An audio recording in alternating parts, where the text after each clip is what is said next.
Bismillahirrahmanirrahim.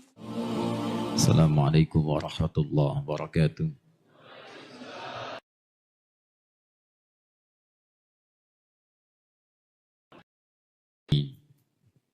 Wassalatu wassalamu ala rasulillahil karim an-nabiyil amin Sayyidina Muhammadin wa ala alihi wa sahbihi wa ummatihi ila yaumiddin. Amma ba'd, faya ibadallah, usi nafsi wa iyyakum bitaqwallahi faqad fazal muttaqun fala tamutunna illa wa antum muslimun. Faqala ta'ala ya ayyuhalladzina amanu taqullaha haqqa tuqatih wa la tamutunna illa wa antum muslimun. Saudara-saudariku dan pemirsa Akhir TV dimanapun Anda berada, alhamdulillah kita masih diberikan kesempatan hidup sampai dengan subuh ini. Kita bermohon pada Allah semoga kita di hari ini mendapatkan berkah dan rahmat dari Allah Subhanahu wa taala. Alhamdulillah, di antara sekian hamba Allah yang masih hidup, kita diberikan kesempatan beriman sampai hari ini. Semoga iman ini mampu kita jaga, pertahankan sampai dengan kembali kepada Allah Subhanahu wa taala. Alhamdulillah, di antara sekian orang yang masih beriman, kita yang masih diberi kesempatan untuk menunaikan salat subuh berjamaah langsung di masjid di rumah Allah. Semoga salat kita yang telah ditunaikan, juga salat saudara-saudari kita, diterima oleh Allah Subhanahu wa taala.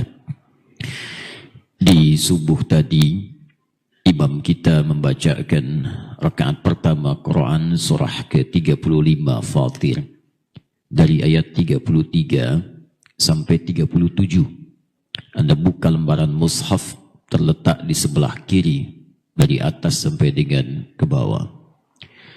Ada pesan di ayat ini untuk berbekal dengan maksimal selama di dunia, meraih prestasi terbaik saat kembali kepada. Di antara prestasi terbaik yang mendapatkan apresiasi tinggi saat menghadap kepada Allah adalah ketika Anda hidup di dunia berlomba-lomba kemudian mendekat kepada Allah dengan cara menghafal dan mengamalkan isi Al-Quran. Ada orang-orang yang ketika masuk surga nanti tidak langsung masuk, tapi oleh Allah diberikan perhiasan dulu. Itu apresiasi tertinggi. Jannatu adnin yadkhulunaha. Ada orang-orang yang masuk surganya dimulai dari surga Aden. Yuhallawna fiha min asawir. Sebelum masuk dipakaikan dulu kemudian perhiasan-perhiasan paling indah.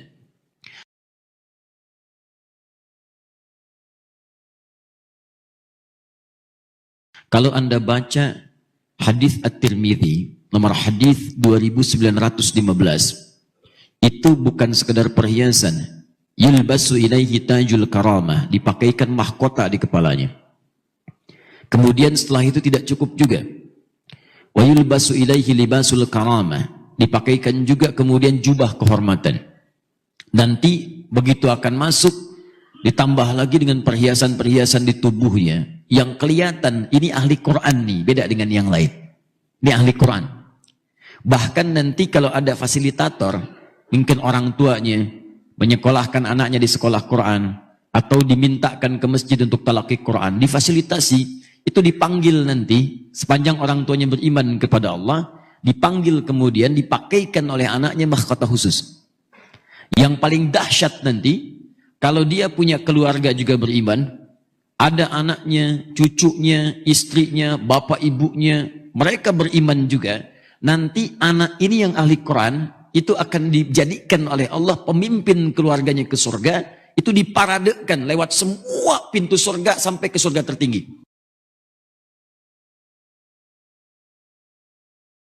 Tiga sama ayatnya sama persis dengan Quran surah Fatir ayat 33 ini. Di sana jannatu adnin yadkhulunaha, di Quran surah Ar-Ra'd ayat 23-nya juga jannatu adnin yadkhulunaha. wa man salaha min abaihim wa azwajihim wa dzurriyyatihim. Nanti ada orang-orang masuk ke surga Aden ini, lewat surga Aden, dia menggandeng bapak ibunya. Jadi bapak ibunya tuh digandeng, diapit begini. Kemudian ada pasangannya, kalau suami gandeng istri, kalau istri gandeng suami. Dan wa dzurriyyatihim, ada aulad, ada dzurriyyah, itu beda. Aulad itu anak. Jadi begitu Anda misalnya melahirkan istri, ya, punya anak. Tapi kalau dzurriyyah, anak, ada anak lagi, ada anak lagi, ada anak lagi, sampai yang terakhir. Itu semua mengikuti, kemudian diparadekan. Wal malaikatu yadkhuluna alaihim min kulli babin. Salamun alaikum bima sabartum. Dan diparadekan, disambut oleh semua malaikat berdiri di pintu surga, mengucapkan selamat. Kata para malaikat, salamun alaikum bima sabartum. Selamat. Selamat Anda bisa masuk dengan cara seperti ini. Karena Anda bersabar saat di dunia. Sabar. Orang baca Quran, Anda baca Al-Quran. Ya, orang bersabar dengan pekerjaan dunia. Anda bersabar mengumpulkan pekerjaan akhirat. Kata para malaikat, selamat karena kesabaran Anda ini. Anda bisa masuk dengan cara yang sangat tinggi seperti ini. Bahkan yang paling hebat, tiba-tiba ketika mendapat sambutan itu, teruskan ke ayat 34-nya. Ya, di surah Fatir tadi. Alhamdulillahilladzi adhaba 'anna al-hazan. Dijawab kemudian oleh para penghafal itu. Sambil terharu mereka mengatakan, ya Allah. Makanya imam kita menangis tadi. Ya Allah, terima kasih ya Allah. Segala puji bagi Allah yang telah menghilangkan semua kesedihan kami saat kami mulai menghafal di dunia itu. Capek. Kadang-kadang waktunya dipakai lagi, tidurnya kurang, malam tidur cuma sekian jam, siang tidurnya terbatas, menghafal lagi, ada yang sambil kuliah menghafal, sambil kerja menghafal, ada yang di rumah menghafal. Jadi begitu sampai ke surga terharu dengan semua itu. Sekarang sudah tidak ada kesedihan lagi. Sekarang tinggal menikmati apa yang telah Allah janjikan. Maka kemudian di akhir ayatnya Allah berikan pilihan. Kata Allah, saya sudah tampilkan tawaran itu. Kalau kamu yakin dengan apa yang saya janjikan, silahkan berjuang saat di dunia.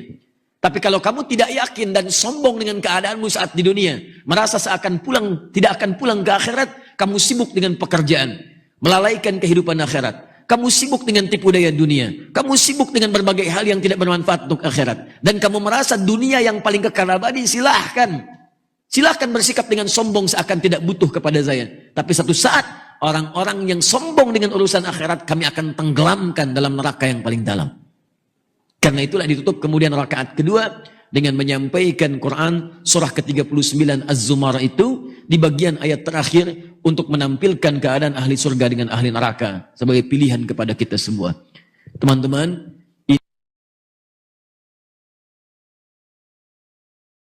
ini saya buka dengan menyampaikan apa yang telah tadi kita dapatkan dalam kesempatan subuh untuk meneguhkan hati kita bahwa kita hidup di dunia ini tidak abadi, sifatnya sementara. Maka dari itu, apapun yang Anda kerjakan sekarang, entah aktivitas Anda itu ada dalam lingkup formal, di birokrasi kah, diplomasi kah, ataukah di instansi-instansi, atau Anda seorang pengusaha, pedagang, atau ibu rumah tangga, atau sekedar pengajar, atau apapun Anda, maka semua itu mulia di hadapan Allah Subhanahu wa Ta'ala, tidak akan dibedakan sepanjang Anda niatkan untuk ibadah kepada Allah Subhanahu wa Ta'ala. Ingat pesan saya ini, Al-Quran menegaskan rizki kita itu sudah teratur. Anda mau kerja apapun selama baik, rizki kita akan datang. Tidak akan menambah rizki, tidak akan menguranginya. Tapi yang belum jelas, itu surga kita. Karena itu cita-citakan dari sekarang, mudah-mudahan kita wafat dalam keadaan husnul khatimah. Baik, dan ini adalah bagian dari ikhtiar kita untuk mendapatkan nilai-nilai pahala di sisi Allah. Kita akan coba untuk belajar memaksimalkan tuntunan syariat kita. Pada kesempatan subuh ini, kita akan teruskan materi kita seputar fiqih ikhtilaf. Fiqih artinya paham, artinya mengerti. Karena itu dalam tuntunan syariat, ilmunya disebut dengan fiqih. Kalau mendekat kepada Allah, ya, memahami kemudian sifat-sifat Allah, memahami kemudian ketentuan Allah, ilmunya disebut dengan tauhid. Ya, tauhid itu artinya mempelajari hal terkait dengan Allah sehingga bisa menyatakan hanya Allah Tuhan yang esa. Dari kata wahada yuwahhidu tauhidan. Jadi kalau ada orang belajar tauhid semakin jauh dari Allah, berarti ada yang salah dengan cara belajarnya. Karena itulah kemudian persamaannya disebut dengan akidah. Dari kata aqada yaqidu aqdan aqidatan, sesuatu yang terikat kuat, sulit dilepaskan. Jadi kalau orang belajar akidah, maka hubungannya dengan Allah itu semakin kuat, sulit dilepaskan. Karena itu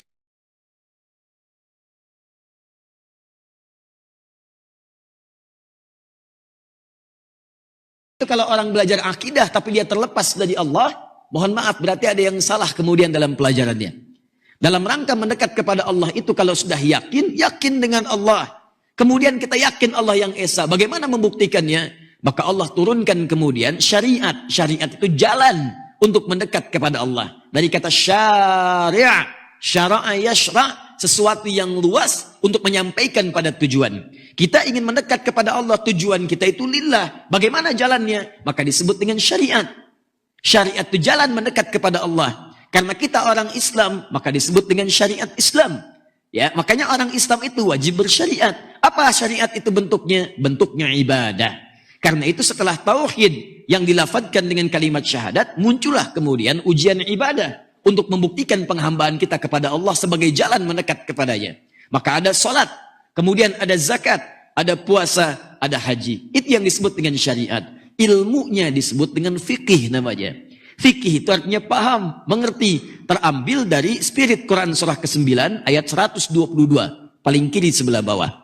Maka Allah sampaikan, وَمَا كَانَ الْمُؤْمِنُونَ لِيَنْفِرُوا كَافَّةً فَلَوْلَا نَفَرَ مِنْ كُلِّ فِرْقَةٍ مِنْهُمْ طَائِفَةً لِيَتَّفَقَّهُوا فِي الدِّينِ. Fikih. Jika ada di antara kalian masih hidup dan beriman, jangan sibuk semua beraktivitas, bahkan jihad fisik. Saya turunkan satu amalan kata Allah, yang kalau kamu kerjakan nilainya sama dengan orang jihad secara fisik.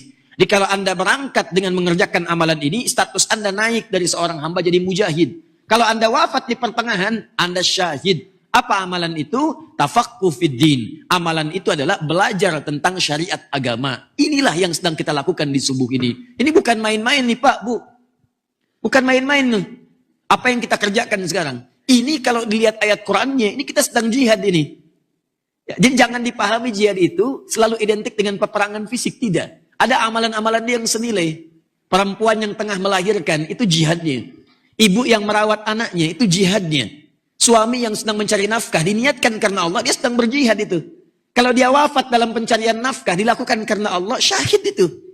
Kalau benar dia caranya mencarinya. Sama dengan kita menuntut ilmu sekarang, ayatnya turun langsung, jihad.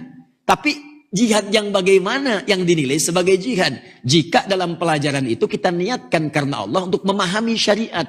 Makanya belajar syariat itu sampai paham, mengerti. Supaya kita bisa menunaikan dengan baik. Dari situlah ada istilah fikih salat, bukan ilmu salat. Ada istilah fikih zakat, tidak ilmu zakat. Silahkan Anda cari buku tentang salat, ingin belajar. Pasti babnya fikih salat. Kalau ilmu masih umum, kalau fikih spesifik, paham, mengerti. Fikih salat, belajar salat sampai paham. Fikih zakat, belajar zakat sampai mengerti. Fikih haji dan umrah, pelajari sampai paham. Kenapa ini penting disampaikan? Karena banyak orang menunaikan sholat sampai detik ini, tapi tidak paham, tidak mengerti apa yang dibaca dan dilakukan dalam sholatnya. Coba jujur pada diri Anda. Setelah ribuan kali ruku dan sujud sampai dengan detik ini dari pertama sholat, berapa persen bacaan sholat yang Anda pahami? Jangan-jangan sampai subuh tadi ruku nggak ngerti yang dibaca. Sujud tidak paham apa yang diungkapkan. Bagaimana bisa khusyuk sholatnya kalau demikian? Anda pekerjaan dunia aja sampai kursus, training, untuk memahami pekerjaannya. Training, kursus, stadium general, ikut studi banding, supaya paham pekerjaan dunia. Sifatnya sementara, begitu dapat kerja, meninggal. Oh, apa yang Anda bawa? Urusan akhirat lagi, nggak ada meninggal lagi. Jadi kalau Anda miskin urusan dunia, misal kata orang, tapi kaya urusan akhirat, dunia miskin status hilang. Masuk akhirat kaya selamanya karena abadi sifatnya. Kalau Anda kaya dunia, tapi nggak akal akhirat, silahkan nikmati kekayaan dunia. Tapi kalau sudah meninggal, nggak akan dibawa. Alam kuburan yang nggak ikut.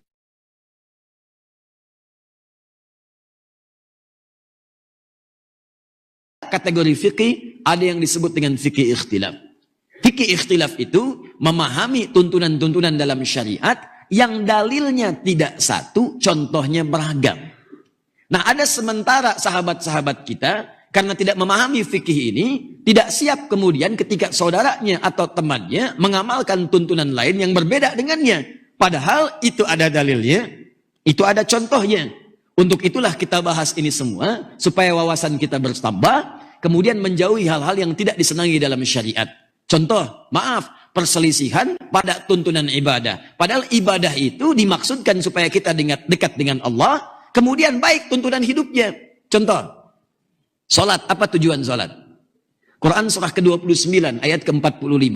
Innas salata tanha 'anil fahsya wal munkar. Salat itu tujuan utamanya diantaranya mencegah perbuatan keji dan mungkar. Fahsya, sesuatu yang diingkari oleh nafsu kita, oleh hati kita. Sumbernya nafsu dalam faraj kita. Hati-hati, porno aksi, pornografi, LGBT, ya transgender, macam-macam, itu fahsya namanya, kata-kata jorok. Jadi mustahil ada orang sholat itu bisa berkata-kata kotor. Kalau orang tidak sholat kata-katanya jorok karena dia nggak sholat. Tapi kalau antum sholat kata-katanya kotor, ada yang salah dengan sholatnya. Pandangan yang tidak bagus, lihat gambar-gambar yang tidak elok, video-video kemudian yang tidak serono, itu bagian dari fahsya. Jadi kalau antum misalnya sholat tiap waktu yang ditentukan sholat, tapi kemudian masih mudah melihat hal yang dilarang oleh Allah, ada yang salah dalam sholatnya. Ya, jadi kalau orang sholat itu seketika begitu dia melihat sesuatu yang salah, tutup palingkan. Ya, dan tidak lama nutupnya. Begitu ditutup, tutup. Apa tadi ya? Mungkar, segala yang diingkari oleh hati, sumbernya nafsu perut dan akal. Maaf, berbohong itu mungkar, mencuri mungkar, korupsi mungkar, berselisih itu mungkar, saling mencela itu mungkar. Jadi mustahil ada orang sholat itu berselisih. Ini kan aneh, baru pada sholat tiba-tiba berselisih. Aneh ini, kemudian saling mencela. Yang satu pakai bismillahnya jar. Bismillahirrahmanirrahim. Yang satu silent. Kayak imam kita tadi. Alhamdulillahi Rabbil Alamin. Yang satu gak pakai sama sekali. Alhamdulillahi Rabbil Alamin. Kok bisa begitu ya? Yang satu rakaat pertama dikeraskan. Bismillahirrahmanirrahim. Selanjutnya gak dibaca. Kalau Anda belajar fikih, paham, ikhtilaf. Kenapa bisa berbeda ini bacaannya? 4. Lalu Anda telusuri sampai dalilnya masuk ke masa Nabi, ditemukan kemudian referensinya. Maka Anda paham, oh dia jahar karena begini, keras karena seperti ini, oh sirnya karena begini, oh tidak dibaca karena ini alasannya. Kenapa Nabi kerjakan itu? Karena situasinya begini. Maka Anda akan mengerti, oh dia saudara saya mengerjakan dengan jahar, saya sir karena alasan kita sama-sama bersambung pada Nabi, dan kita lihat ada dalilnya. Tapi kalau Anda tidak belajar fikih ini, maka muncullah kemudian situasi yang tidak diinginkan. Yang satu sir, yang satu jahar. Maka kemudian ketika yang satu jahar, yang satu sir, Bismillahirrahmanirrahim, jahar. Yang sir belum belajar. Wah, ini bismillahnya dari mana asalnya ya? Kenapa bisa jahar? Bid'ah ini. Disinilah teman-teman sekalian, kadang-kadang kita mendapati hal yang tidak kita inginkan. Berlanjutlah kepada sifat perselisihan, ada sikap saling celak dan macam-macamnya. Inilah yang coba kita selesaikan melalui pembahasan fikih ikhtilaf.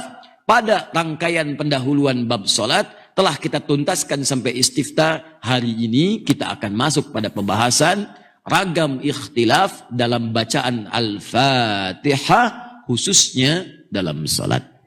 Hari ini khusus saya bawakan satu kitab, yang kitab ini sangat bagus. Di sini cara menyusunnya, ini Masya Allah, cara menyusun kitab ini tuh ditampilkan dulu persoalannya, kemudian semua dalilnya. Ada berapa pendapat, dalilnya apa, setelah disebutkan dalil, kemudian dibandingkan satu dengan yang lainnya, baru diberikan kesimpulan, mana kira-kira yang paling kuat, dan pada ujungnya memberikan Anda kesempatan untuk memilih apa yang paling nyaman untuk Anda amalkan.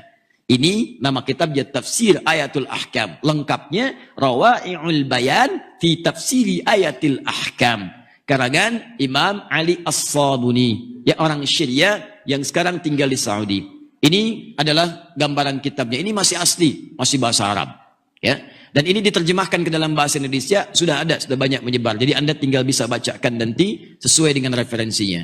Ini kita simpan dulu. Kalau nanti ada waktu kita bacakan, sekarang kita masuk pada pembahasan utamanya. Saya coba rangkum dan coba kita tampilkan dengan baik.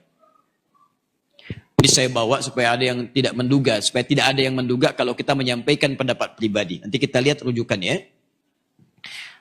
Bismillahirrahmanirrahim. Pembahasan kali ini ikhtilaf dalam rangkaian fikih salat bab Al-Fatihah. Dari belakang itu agak gelap, kelihatan ini? Kelihatan, hebat. Cuman di Bumi Panyawangan belum saya tulis sudah kelihatan, ya. Depan aja nggak kelihatan, belakang kelihatan. Jangan-jangan belum saya jelaskan udah paham dia. Pulang yuk. Baik, bismillah. Rangkaian ikhtilaf dalam fikih salat. Ya, kita masuk pada pembahasan bab Al-Fatihah. Yang kita bahas, insyaallah nanti kita bacakan kembali. Bagi yang tak nampak nanti kita bacakan. Yang penting suara yang terdengar insyaallah. Pembahasannya nanti kita akan lihat. Satu, kita akan lihat seputar bacaan Fatihah dari Nabi Sallallahu Alaihi Wasallam. Seputar bacaannya dulu. Yang kedua, latar belakang atau sebab nanti turunnya kalimat Bismillahirrahmanirrahim tentang lafaz basmalah.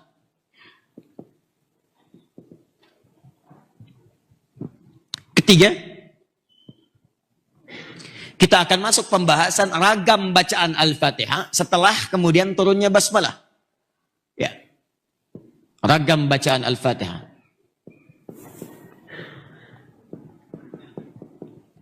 Yang ketiga, setelah ini selesai, masuk bahasan yang keempat. Ini yang paling penting. Rahasia di balik Al-Fatihah. Karena ada beberapa keistimewaan sampai menjadi nama Al-Fatihah. Nah, ini sebagian orang sibuk kemudian memperdebatkan cara baca basmalah dalam Al-Fatihah, tapi kemudian abai untuk mendapatkan rahasianya. Padahal kalau kita dapatkan ini, itu langsung dijanjikan oleh Allah melalui lisan Nabi di hadis qudsi. Begitu Anda sampai bacaan pada satu ayat tertentu di Al-Fatihah, kata Allah, apapun yang kamu minta sekarang, aku akan kabulkan.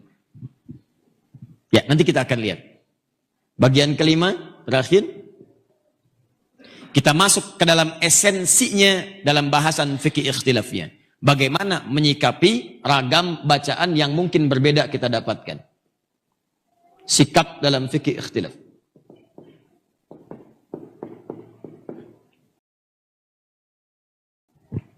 Sudah? Baik, mari kita mulai. Satu, saya kisahkan dulu sejenak. Saya baca cepat ya.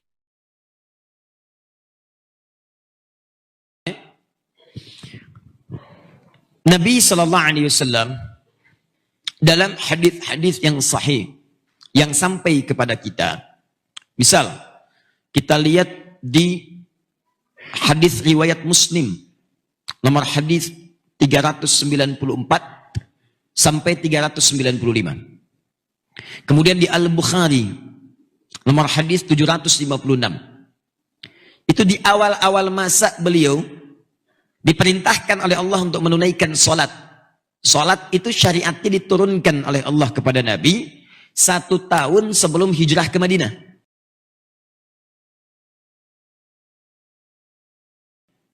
Ya, usia beliau 52 tahun. Maka diturunkan kemudian syariat salat dengan cara yang sempurna. Saya sebutkan sempurna karena nanti sebelum Nabi Muhammad pun SAW itu diutus, itu umat sebelumnya sudah salat. Awas, jangan salah ya. Bahkan disebutkan dalam Al-Quran. Jadi salat itu bukan syariat khusus untuk Nabi Muhammad dan kita umatnya. Umat sebelumnya pun sudah salat. Cuma kita yang paling sempurna caranya. Paling sempurna. Karena bagian penutup dalam kehidupan. Buktinya apa Ustaz? Misal, sebelum Nabi Muhammad siapa nabinya? Nabi Isa. Jarak Nabi Muhammad ke Nabi Isa itu 600 tahun. Nabi Isa salat. Ya, dalilnya Quran surah 19 ayat 31 sampai 33. Paling kanan pertengahan. Sebelum Nabi Isa siapa? Misal jauh kita ke atas, misal yang sering disebutkan Nabi Musa, padahal masih jauh jaraknya ke atas. Nabi Musa salat. Jarak Nabi Muhammad ke Nabi Musa 2000 tahun. Antum buka Quran surah 20 Toha ayat ke-14. Itu kisah Nabi Musa diperintahkan sholat oleh Allah. Innani anallahu la ilaha illa ana fa'budni wa aqimis sholata li dzikri. Saya Allah, kata Allah ke Nabi Musa. Tidak ada Tuhan yang layak dipertuhankan kecuali saya. Sembah saya. Bagaimana menyembahmu ya Allah? Wa aqimis sholat. Tunaikan sholat. Nabi Musa diminta sholat. Lebih jauh lagi ke atas. Nabi Ismail alaihi salam. Jarak Nabi Muhammad ke Nabi Ismail 29 generasi. Beliau disebutkan dalam Al-Quran sholat, bahkan minta keluarganya sholat. Dalilnya apa Ustaz? Quran surah ke-19 Maryam ayat ke-55. Wa kana ya'muru ahlahu bis salat. Ismail itu alaihissalam bahkan minta, perintahkan keluarganya sholat. Sholat. Bahkan sampai ke atas, ke Rasul pertama Nabi Nuh alaihissalam, sampai ke Nabi Adam. Wahyunya diturunkan oleh Allah. Kata Allah, kami wahyukan kepadamu Muhammad persis seperti wahyu yang kami berikan sampai dengan Nuh alaihissalam. Dalilnya apa Ustaz? Quran surah keempat An-Nisa ayat 163. Paling kiri sebelah atas di mushaf. Inna auhayna ilaika kama auhayna ila Nuhin wan nabiyyina min ba'di. Muhammad kami wahyukan kepadamu, kami perintahkan, kami berikan tuntunan seperti Nuh dulu Rasul pertama kami berikan wahyu. Ada turunan. Jadi kalau antum urutkan Nabi Muhammad sampai ke Nabi Adam, itu mereka semua pun sholat. Muhammad sallallahu alaihi wasallam bin Abdullah bin Abdul Muttalib bin Hashim bin Abdul Manaf bin Qusay bin Murrah bin Kilab bin Ka'ab bin Ghalib bin Fihir bin Malik bin Nadar bin Kinana bin Khuzaimah bin Mudrika bin Ilyas bin Nizar bin Mudar bin Ma'ad bin Adnan bin Addi bin Adri bin Muqawwam bin Nagur bin Tarikh bin Ya'rub bin Yasjub bin Nabit bin Ismail alaihissalam bin Ibrahim alaihissalam bin Azar atau bin Nahud bin Abir bin Kinan bin Arfakhshad bin Sam bin Nuh alaihissalam bin Mikhlail Matushala bin Kinan bin Anwas bin This bin Adam alaihissalam. Ulangi. Nah, itu semua salat. Nah, saya mau katakan begini, semua nabi, rasul yang surganya jelas, dijaga dari salah, masuk surga tanpa hisab. Surga tingkat paling tinggi, masih sholat. Dan minta keluarga sholat. Antum siapa? Nabi bukan, Rasul bukan. Surga sampai sekarang belum jelas. Hisab menegangkan, amalan masih berantakan. Gak mau sholat. Sehat Fernando? Hah? Kan aneh gitu Nabi aja sholat, masa antum gak sholat? Nabi tahajud. Yang sudah jelas surganya, tahajud sampai kaki bengkak. Al-Bukhari nomor hadis 2008. Antum bukan Nabi. Bangun malam, nonton bola. Bangun mata bengkak. Cita-citanya surga Firdaus. Sama Nabi lagi. Itu bandingannya. Tayyib.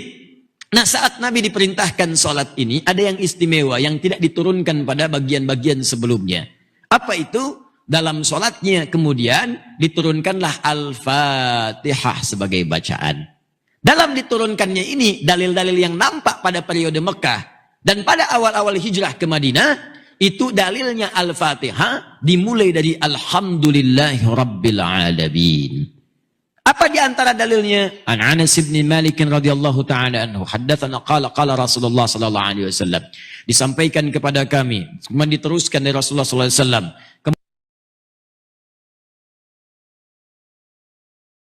Kemudian riwayatnya sampai kepada Anas bin Malik. Sebelum ke hadis qudsinya, lihat baik-baik, saya bacakan. Qala Rasulullah sallallahu alaihi wasallam, qala Allah azza wa jalla. Rasulullah sallallahu alaihi wasallam pernah bersabda, Allah Subhanahu wa taala berfirman, qasamtu shalah baini wa baina 'abdi wa li 'abdi ma sa'al.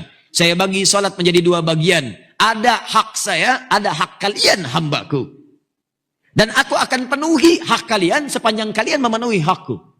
Apa di antaranya? Idza qala al-'abdu, jika seorang hamba memulai salatnya dan dia membaca kemudian setelah takbir, setelah iftitah itu dia baca Alhamdulillahi Rabbil Alamin. Qala Allah azza wa jalla hamadani 'abdi. Ketika seorang hamba mulai membaca Al-Fatihahnya, dia mengucapkan Alhamdulillahi Rabbil Alamin, maka Allah menjawab hamadani 'abdi, hambaku sedang memujiku. Nah, hadis ini ya di Muslim hadis 395 itu menerangkan bahwa awal perintah Al-Fatihah dibacakan dalam sholat itu dimulai dengan kalimat apa? Alhamdulillahi Rabbil Alamin. Makanya dalam periode ini, tolong garis bawahi ya, supaya jelas uraian saya nih.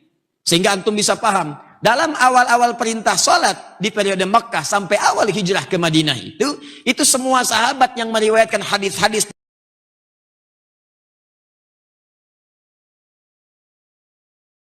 di periode ini, itu semua mengatakan kompak. Saya sholat di belakang Nabi, saya sholat di belakang Abu Bakar, saya sholat di belakang kemudian Umar, saya sholat di belakang Uthman, saya sholat di belakang Ali. Dan mereka membaca kemudian Alhamdulillahi Rabbil Alamin, Ar-Rahmanir Rahim, Maliki Yaumiddin.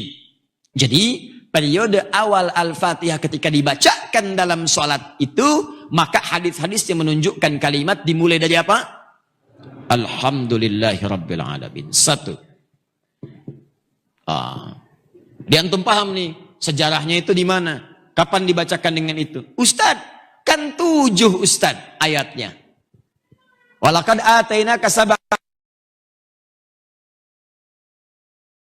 sesuatu sampaikan kepada umat sebelumnya. 7 ayat yang diulang-ulang. 7 ayat yang diulang-ulang. Itu yang dimaksud Al-Fatihah. Sepakat semua ulama. Ustadz, kalau dari Alhamdulillah ngitungnya bagaimana? Teman-teman sekalian, penomoran itu kemudian dilakukan setelahnya, setelah periode Nabi SAW, baru kemudian ditunjukkan ini 1, ini 2, ini 3, untuk tidak membuat kita bingung dalam bacaan Al-Quran, memudahkan kita membacanya. Maka ketika Nabi bacakan ayat-ayat itu asalnya nggak ada nomor, cuma Nabi berhenti di sini, berhenti di sini, berhenti di sini, berhenti di sini. Baru kemudian untuk memudahkan kita semua diberikan penomoran supaya mudah bagi kita untuk membaca dan memahaminya. Maka kata para ulama, jika Anda membaca dari Alhamdulillahi Rabbil Alamin, Ar-Rahmanir Rahim, 2, Maliki Yaumiddin, 3, Iyyaka na'budu wa iyyaka nasta'in, 4, Ihdinas siratal mustaqim, 5, Siratal ladzina an'amta 'alaihim. Nabi berhenti wakaf di situ. Berhenti. Siratal ladzina an'amta 'alaihim, berhenti. Maka ini ada yang menghitung dengan 6 saat diturunkan. Ghairil maghdubi 'alaihim waladdallin, 7. Paham? Baik, jadi ketika Nabi wakaf berhenti di sini, maka mulai kemudian dihitung oleh para ulama. Ini 6-nya, baru kemudian yang terakhir Siratal ladzina sampai ujungnya, itulah 7-nya. Jelas? Baik.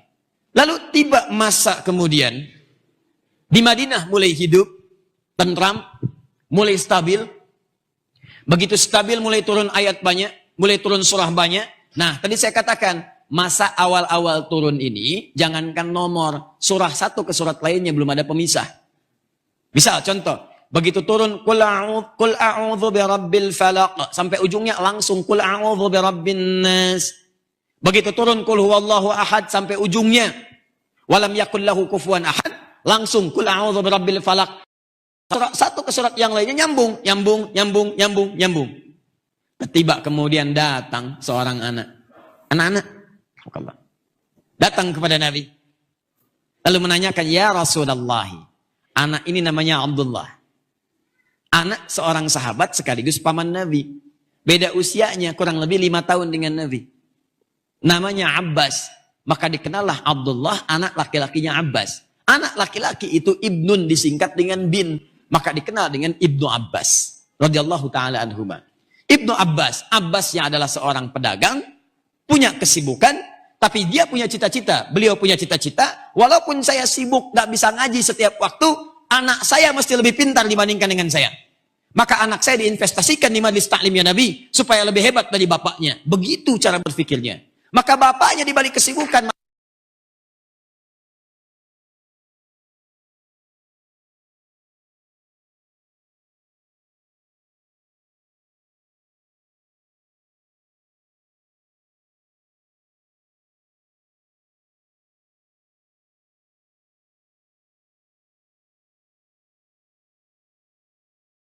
ustadznya siapa, manfaatnya apa, datangi.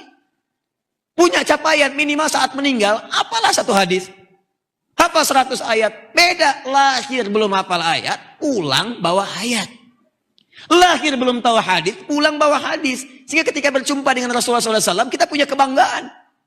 Dia begitu menghadap Rasulullah, ya Rasulullah, Masya Allah, saya berusaha mencari bekal bertemu dengan Anda. Saya hafalkan hadis-hadis Anda.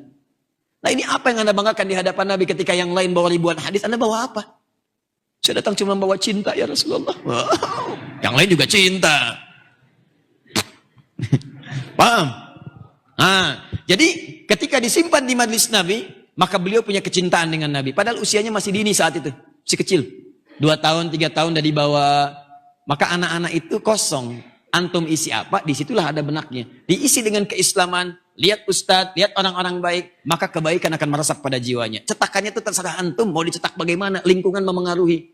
Antum hadirkan lingkungan sekitar yang mendukung pada permainan. Main dia. Main. Kasih tayo. Keluar mulutnya. Ya tayo. Ya tayo. Gitu kan. Kasih tobot. Ya apalin. Tobot X, tobot Y, tobot W. Dan seterusnya. Silakan. Ya kasih robokar. Hafal ya. Robokar poli, robokar embers, heli. Dan seterusnya.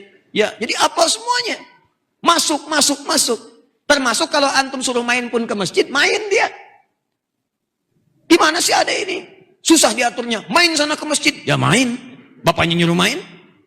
Tapi kalau antum perkenalkan dengan kebaikan, datang, kenalkan masjid, kenalkan saf dan sebagainya, maka mulai dia ibadah. Seperti itulah Abbas mendidik anaknya. Main di masjid. Mainnya adalah main di majlis taklim, main mengamati kebiasaan Nabi SAW. Sehingga beliau punya kebiasaan mendekat kepada Nabi sampai ketika remajanya itu selalu kritis dan ingin bertanya kepada Nabi SAW. Nabi wafat usianya masih 13 tahun. Jadi begitu Nabi wafat usia 13 tahun. Bapaknya hafal 200 hadis. Anaknya hafal 2000 hadis. Tuh. Pasti seperti itu Pak. Bapak kalau belum hafal Quran, anaknya mesti hafal. Anak pertama belum, anak kedua. Anak kedua belum, anak ketiga. Visinya begitu. Dia harus lebih baik daripada orang tua sebelumnya. Antum siapkan, karena tantangan anak itu lebih tinggi daripada antum sekarang. Lihat, Hana melahirkan Maryam. Maryam lebih baik daripada Hana. Maryam melahirkan Isa. Isa lebih baik daripada Maryam dengan kakek neneknya. Demikian kita begitu. Antum belum hafal, anak pertama hafal Quran. Anak kedua siapkan hadis. Anak ketiga fikihnya. Jadi kalau antum punya masalah di rumah enak. Ini ada masalah begini nih. Kakak, apa ayatnya? Bacakan ayatnya. Ada di mana? Surat sekian, ayat sekian. Nomor ayatnya sekian. Posisi paling kanan, agak sedikit ke bawah. Bawahnya agak mojok. Ya. Langsung selesai. Apa ada hadisnya? Hadisnya qala Rasulullah SAW. Tersebut di kitab nomor sekian, cetakan sekian, ada di sekian. Adek bungsu, apa hukum fikihnya? Hukum fikihnya gini. Terdapat di kitab 4 mazhab. Kata Imam Abu Hanifah begini, Imam Malik begini, Asy-Syafi'i begini, Imam Ahmad begini. Lengkap sudah. Pengajian kosong. Majlis taklim itu kosong karena udah selesai semua di rumah. Nah, kata Ibnu Abbas datang kepada Nabi, ya Rasulullah, wahai Rasulullah, apakah Allah tidak menurunkan satu ayat yang memisahkan satu surah dengan surah-surah yang lainnya? Apakah Allah tidak menurunkan satu ayat yang memisahkan satu surah dengan yang lainnya? Karena saya khawatir nanti ada umat tidak mengetahui kalau surat yang satu itu beda dengan yang lainnya karena belum ada pemisah. Kalau tidak ada pemisahnya, nanti orang setelah baca Al-Ikhlas, baca Al-Falaq, dikira kalau yang belum tahu dikira Al-Falaq itu bagian Al-Ikhlas. Karena tidak ada pemisah. Begitu walam yakun lahu kufuwan ahad qul a'udzu birabbil falaq. Apa pemisahnya? Wah, tajam tuh nalarnya. Maka ketika bertanya demikian, fasakata, maka beliau diam sejenak, maka turunlah kemudian Allah turunkan Bismillahirrahmanirrahim. Saya ulang, Bismillahirrahmanirrahim. Kalimat Bismillahirrahmanirrahim itu sebelumnya juga ada di surah An-Naml. Ayat yang ke-30 itu, innahu min Sulaiman wa innahu bismillahirrahmanirrahim. Cuma ini bagian dari surah An-Naml. Hanya yang ini berbeda. Dia turun kemudian terpisah untuk menjadikan fasil, pemisah antara satu surah ke surah-surah yang lainnya. Jadi begitu antum bacakan Al-Fatihah, selesai Al-Fatihah, masuk ke Al-Baqarah, maka di Al-Baqarah kemudian sebelum dimulai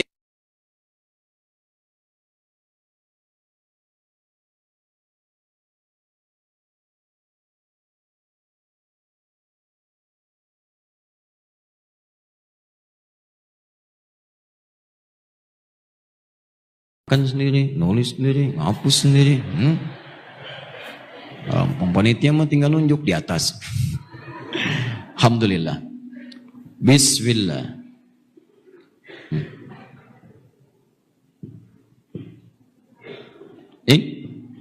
Bismillahirrahmanirrahim.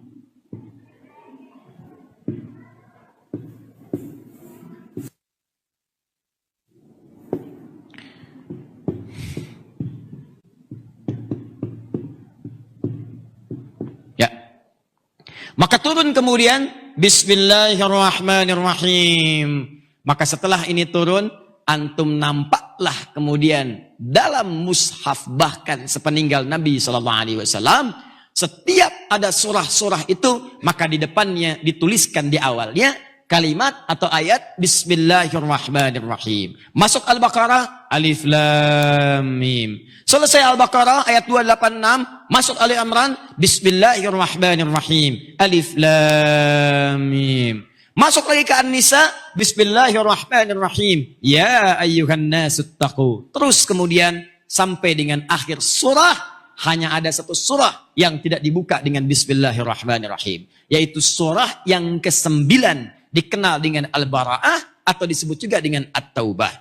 Ustadz, kenapa surah ini tidak diawali dengan Bismillahirrahmanirrahim? Karena Bismillahirrahmanirrahim itu mengandung nilai kasih dan sayang. Ar-Rahman, sifat sayang Allah dalam urusan dunia. Yang apapun yang antum minta, Allah akan berikan. Nanti saya akan terangkan rahasia di balik kalimat ini ketika masuk pada bagian yang terakhir. Jadi ini sifat Rahman. Antum butuh apa dunia? Allah kasih. Bahkan hebatnya tadi malam saya terangkan, ya, ada orang yang belum minta sudah diberi. Tergantung bagaimana kedekatannya dengan Allah. Rahim itu sifat Allah, sifat kasihnya saat di akhirat untuk memberikan surga bagi orang-orang beriman. Dan itu pun lebih dekat apa antum dengan Allah itu menentukan nanti kualitas surganya. Semakin dekat, semakin indah lagi surganya. Jadi ini Rahman dengan Rahim itu nilai sayang. Sedangkan surah ke-9 At-Taubah atau Al-Bara'ah itu surah membuka tentang izin perang. Diizinkan turun dalam situasi perang. Sedang perang, Islam diserang sana sini. Bagaimana syariat Islam? Muncul, bela Islam, bela negara, bela agama, bela bangsa. Karena saat itu sedang berhimpun di sekitaran bangsa. Maka muncul kemudian syariat untuk bela bangsa, bela negara, bela agama, bela syariat. Maka turun kemudian izin. Bara'atum minallah. Begitu turun izin untuk membela. Jadi jihad itu bukan menyakiti. Tidak ada jihad misalnya datang, nggak ada alasan, nggak ada angin, nggak ada hujan, nggak ada petir. Tiba-tiba bikin petir orang, tembak, bom, tuar. Bikin bom panci, nggak puas panci kulkas, nggak puas kulkas, ayo bom apartemen. Bom apartemen habis, bom kedutaan. Antum mau nyari apa sih? Ya, ada yang salah tuh pasti. Sehingga sering saya katakan dari dulu tuh, waktu kejadian bom Jalan Tamrin, tuar di Lampung saya lagi taklim tuh. Tiba-tiba orang bertanya, polos nanyanya, Ustadz, apakah bom di Jalan Tamrin itu jihad fisabilillah? Pak, sependek pengetahuan saya, jihad fisabilillah itu jihad di jalan Allah, bukan di Jalan Tamrin. Jadi pasti ada yang keliru tuh. Hati-hati ya, kalau antum ikut taklim tiba-tiba ada yang sedikit-sedikit, bunuh, tembak, bom, gitu kan? Tanya aja, bapak aja yang ngebom pak, gitu. Ya, jadi orang-orang seperti itu pelan-pelan. Dan kita doakan mudah-mudahan itu bisa mendapatkan wawasan yang luas untuk belajar lebih baik insya Allah. Ya, jadi hindari budayakan untuk hindari sifat saling celak, saling hina, kita arahkan kepada hidayah. Nah, ini dalam perang kan gak ada sayang. Tunjukkan pada saya, di peperangan mana kasih sayang terjadi. Perang itu sifatnya dahsyat, penuh emosi. Tembak, bom, dulu pakai pedang, sahabat sini, sahabat sana. Gak ada pakai sayang.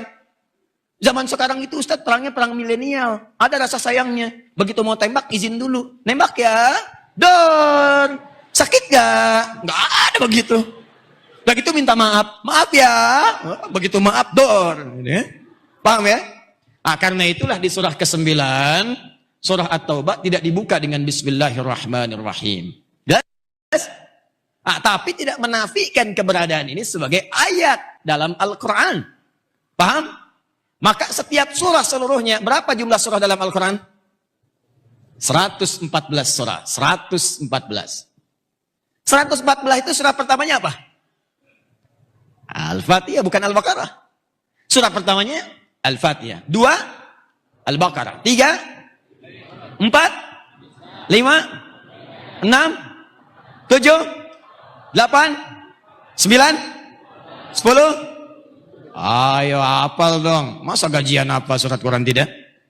114. Oh, paling kencang. Nas. Wah, minal jinnati wan nas. Kalau bukan jin manusia ini ya. Dah, fokus baik-baik. Lihat, 114 surah. Maka 114 ini pun jumlah Al-Fatihah itu jumlahnya 114. Dari Bismillah, jumlah Bismillahirrahmanirrahim jumlahnya 114.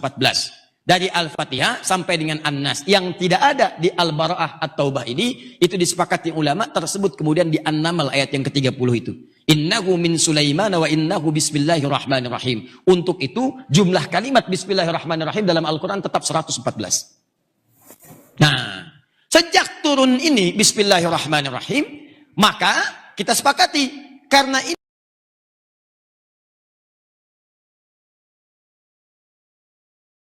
ini menjadi pembuka setiap surah, dan Al-Fatihah pun surat pertama dalam Al-Quran. Al-Fatihah kan surat. Karena Al-Fatihah surat pertama dalam Al-Quran, bagian dari Al-Quran, dan itu surah. Maka ini pun tidak luput dalam kalimat Bismillahirrahmanirrahim. Maka sebelum Alhamdulillahirrabbilalamin, maka muncullah Bismillahirrahmanirrahim. Sejak turun ini Bismillahirrahmanirrahim, maka cara Nabi kemudian mengimami dalam sholatnya, itu senantiasa mengiringkan kalimat hamdalah dengan bismillah. Kadang beliau pada yang sudah paham bahwa Al-Fatihah saat turun ayat itu pertama kali kemudian dibaca dengan alhamdulillah, kadang beliau bacakan alhamdulillahi rabbil alamin langsung. Saat turun bismillahirrahmanirrahim dan orang-orang tahu pada saat itu, maka sekitaran orang yang tahu, maka beliau ketika membuka salatnya membacakan Al-Fatihah, barulah kemudian dibuka dengan bismillahirrahmanirrahim. Bismillahirrahmanirrahim. Alhamdulillahi rabbil alamin. Sejak turun ayat Bismillahirrahmanirrahim ini, maka bacaan Al-Fatihah beliau dimulai dengan apa? Bismillahirrahmanirrahim. Jelas? Bagaimana cara bacanya Ustaz? Sama. Ketika beliau membaca surat yang lainnya juga, ke Al-Baqarah, ke Ali Imran, ke An-Nisa, Bismillahirrahmanirrahim. Ternyata terkait dengan Al-Fatihah ini, kalimat Bismillahirrahmanirrahim kadang oleh Nabi dibacakan dalam 4 cara. Jadi 70 hadis nih. 4. 1. Bismillah ini tidak dibaca sama sekali. Seperti tadi dalilnya. Yang tadi saya sampaikan di hadis riwayat Al-Bukhari nomor hadis 756, di hadis Muslim nomor hadis 395 misalnya. Ya. Kemudian kalimatnya langsung alhamdulillahirabbil alamin. Shallaitu khalfa Rasulillah sallallahu alaihi wasallam, di riwayat lain, saya pernah salat di belakang Rasulullah sallallahu alaihi wasallam, ya, wa Abu Bakr wa Umar wa Uthman wa Ali. Dan juga di belakang Abu Bakar dan Umar dan Uthman dan Ali, maka Nabi membuka salatnya dengan alhamdulillahirabbil alamin. Itu yang tadi saya katakan periode awal-awal Mekah sampai awal ke Madinah. Paham? Baik. Adapun kemudian ada hadis-hadis lain banyak juga. Nabi bacakan Al-Fatihah dengan mengawali Bismillahirrahmanirrahim. Setelah periode turunnya ayat ini yang terpisah. Turun itu, maka Nabi bacakan Bismillahirrahmanirrahim. Pertama, beliau bacakan jahar, keras, untuk menunjukkan bahwa ini loh, turun satu ayat yang mulia dari Allah Subhanahu wa ta'ala, mengiringi setiap surah. Jelas? Dibacakan keras, Bismillahirrahmanirrahim. Bahkan saking pentingnya ayat ini, Nabi sampai mengatakan, Innahu la tatimmu salata illa bil Fatihah. Sungguh tidak sempurna salat itu kecuali dengan membaca Al-Fatihah. Sampai ke ujungnya, wa bismillahirrahmanirrahim ayatin minha. Dan bismillahirrahmanirrahim termasuk ayat bagian dari Al-Fatihah itu. Ada ulama mengatakan maksud kalimat Nabi, ayat bagian dari Al-Fatihah ini, pernyataan pertama, ini mutlak. Bismillahirrahmanirrahim bagian dari Al-Fatihah. Artinya kalau baca Al-Fatihah, baca bismillahnya. Ada yang mengatakan, yang dimaksud Nabi ini, Bismillahirrahmanirrahim, ayatin minha, ini bagian penting yang dibaca saat baca Al-Fatihah. Jadi kalaupun Anda mau baca, Alhamdulillahirabbil alamin, kalau bisa jangan tinggalkan Bismillahirrahmanirrahimnya. Setelah turun tadi kalimat Bismillahnya, saking pentingnya kalimat ini. Jelas? Nah, cara baca Bismillahnya, Nabi bacakan dengan 3 cara. 1, jahar, keras. Bismillahirrahmanirrahim. Alhamdulillahi rabbil alamin. 2, silent, sir. Bismillahirrahmanirrahim. Alhamdulillahi rabbil alamin. Nah, kalau sudah sir, silent, sir itu maksudnya cuma kita yang dengar, orang lain nggak dengar. Makanya ada salat sir, salat zuhur, salat asar sir. Kan bacaan imam nggak kedengaran ke makmum. Yang dengar cuma imam. Ada orang baca misalnya dalam salat zuhur, Bismillahirrahmanirrahim. Alhamdulillahirabbil alamin. Arrahmanirrahim. Maliki yaumiddin. Itu jahar namanya. Nah, demikian kalau antum pengen baca bismillah dengan sir, Walaupun ada mic di depan, jangan diperdengarkan lewat mic. Bismillahirrahmanirrahim. Alhamdulillahirrabbilalamin. Itu jahar namanya. Jadi kalau antum sudah kencangkan, itu jahar namanya. Walaupun antum ingin katakan sir, jangan tunjukkan pada orang kalau saya bacanya sir. Itu punya dua masalah. Satu, niat antum jadi berubah karena pengen didengar orang. Bukan pengen didengar Allah. Itu yang bahaya. Saya ingin tunjukkan kepada makmum di belakang. Ada riwayat yang sir juga. Bismillahirrahmanirrahim. Yang kedua yaitu namanya jahar. Kenapa nggak dikencengin sekalian? Karena makmum pun ikut dengar. Jelas ya? Di kalau antum ingin bacakan sir kayak imam kita tadi, tidak ada masalah. Imam aja yang dengar. Bismillahirrahmanirrahim. Alhamdulillahirrabbilalamin. 3. Tidak dibaca sama sekali. Langsung. Alhamdulillahirrabbilalamin. Ar-Rahmanir-Rahim. Sampai ke akhirnya. Jelas? Ada tambahan riwayat keempat di Sahih Al-Bukhari, riwayat dari sahabat Abu Hurairah. Nabi kadang membaca rakaat pertama dengan jahar, selanjutnya tidak dibaca sama sekali. 4, ini tambahan yang terakhir. Di kadang Nabi baca, misal subuh. Pertama, rakaat pertama kencang. Bismillahirrahmanirrahim. Selanjutnya rakaat kedua, langsung. Alhamdulillahirrabbilalamin. Nah, semua cara ini itu dipraktekkan oleh Nabi. Jumlah hadisnya kurang lebih 70 hadis. Dibagi 4 cara. Setelah turun Bismillahirrahmanirrahim, Nabi membacakan Al-Fatihah ini, ragam bacaannya, ini sudah saya bahas, ini sudah saya bahas. Nah, ragam bacaan Al-Fatihah yang ketiga, setelah turun Bismillahirrahmanirrahim menjadi 4 cara. Kadang Nabi bacakan langsung Alhamdulillah. Kadang Nabi ingin menekankan, ini penting bismillah, maka dibacakan bismillahnya dengan 3 cara tadi. Jelas? Jahar, sir, dibaca rakaat pertama, selanjutnya 3. Nah, 4-4-nya ini semua bersumber dari Nabi. Ada dalilnya, ada contohnya, ada ragamnya, ada caranya. Dan semua sahabat mengetahui itu dan mempraktekan. Jadi begitu Nabi bacakan komunitas tertentu, sekali baca, baca. 2 kali baca, baca. 3 kali baca, baca. 4 kali baca, baca. Dan keempat ini cara-caranya semua bersumber dari Nabi SAW. Dan kaidah mengatakan semua yang bersumber dari Nabi, baik dalam bacaan ataupun dalam gerakan, itu dipraktekkan dari sholat, dalam sholat, maka itu menjadi dalil kebolehan kita untuk mengerjakannya. Apa dalilnya Ustaz? Dalilnya di Al-Bukhari nomor hadis 651. Sallu kama ra'aitumuni usolli. Sholatlah kalian seperti melihat aku sholat. Nah, sekarang Nabi sholat membaca Bismillahirrahmanirrahim dalam Al-Fatihah. Dengan berapa cara? 4. Antum silahkan pilih. Semua 4-4-nya ini yang disebut dengan dalil yang terhubung kepada Nabi. Jalan kita untuk mengikuti dengan jelas. Bagaimana cara ibadah? Begini jalannya sampai terhubung kepada Nabi. Jalan yang jelas untuk diikuti disebut dengan manhaj. Manhaj. Jadi ini manhaj nih, 4-4 ini. Jadi kalau ada yang bacakan jahar, manhajnya tersambung pada Nabi. Bacakan sir, manhajnya sama dengan kita. Yang tidak baca basmalah, manhajnya sama. Jadi jangan sampai antum tiba-tiba orang imami, antum gak baca bismillah, dia bismillahnya jahar. Bismillahirrahmanirrahim. Beda manhaj. Oh, beda manhaj. Paham? Nah, ini harus paham dulu nih, jangan-jangan banyak mengungkapkan kalimat tapi tidak mengerti yang diucapkan. Itu yang berbahaya. Ya, jelas ya? Ini sekarang banyak nih orang mengungkapkan sesuatu, tapi dia nggak paham dengan apa yang diungkapkan. Nah, ini banyak menyemarak. Bahkan jangan mudah menyematkan istilah dalam syariat. Jadi ada kosakata syariat, ada kosakata bahasa Arab biasa. Kalau kosakata syariat itu sifatnya terbatas, nggak bisa dipakai umum. Termasuk 8 syariahnya. Syariah itu terbatas pada makna syariat saja yang diikat dengan ketentuan agama. Makanya boleh jilbab syar'i dari kata syariat boleh. Koperasi syariah boleh. Bank syariah boleh. Boleh silahkan. Tapi tidak semua bisa jadi syariah. Habis ini saya mau main tenis syariah.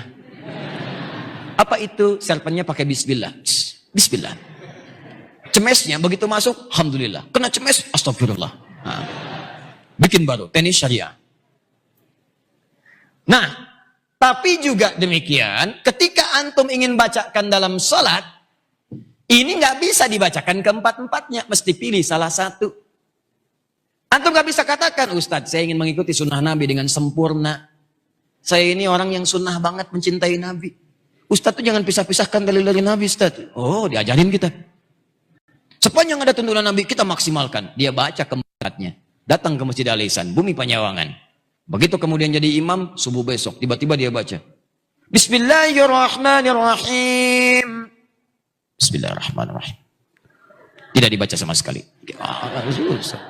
Gak bisa. Anda mesti pilih salah satu untuk membacakan ini. Begitu Anda memilih salah satu, maka ungkapan orang Arabnya begini. Ma dhahaba ilaihi. Pilihan yang cenderung untuk diambil. Imma karena kemudahannya, imma karena kenyamanannya, atau memang ingin tambahan tertentu yang Anda inginkan. Maka silahkan, ma dhahaba ilaihi, pilihan yang saya ingin ambil. Karena kecenderungan saya ke situ milihnya. Maka orang Arab itu senang singkatan. Orang Arab senang singkatan juga. Cuman kalau singkatan orang Arab, itu biasanya masih ada utuhnya. Kalau kita kan kalau disebutkan singkatan, ujungnya aja. Ayo antum main bola misalnya. Antum main bola dengan Abdurrahman, dengan Husain, dengan Ali. Antum minta dioper, nama antum Asep. Kan? Begitu antum main, minta oper, bola di Abdurrahman. Antum panggil, apakah sempurna Abdurrahman? Tidak. Man, oper. Lili, bagi. Man, oper. Di semua tuh ujungnya aja. Adi, di. Masya Allah. Masih ada? Mending sekarang ada singkatannya. Ya, singkatan dari awal sampai ke depan. Disingkat satu huruf aja. Ustadz Adi Hidayat, Waha. Ustadz Abdul Somad, Was. Ustadz Bakhtiar Nasir, UBN. Wah, Ustadz Yahya Kusmayanto, Uya. Ya, misalnya. Misal. Nah, ini disingkat madhaba ilaihi, diambil kemudian setiap huruf-huruf untuk mewakili. Singkatannya disebut dengan madhab. Madhaba ilaihi, madhab. Banyak singkatan di Arab. Termasuk bacaan ayat itu isyaratnya bisa disingkat. Bismillahirrahmanirrahim, basmalah. Alhamdulillahirabbil alamin, hamdalah. La haula wala quwata illa billah, hauqala. Ya, la ilaha illallah, tahlil. Allahu akbar, takbir. Ya, alhamdulillah itu singkatan. Nah, ini sudah jam 6 lewat nih. Sekira ini waktu kita mungkin agak mepet.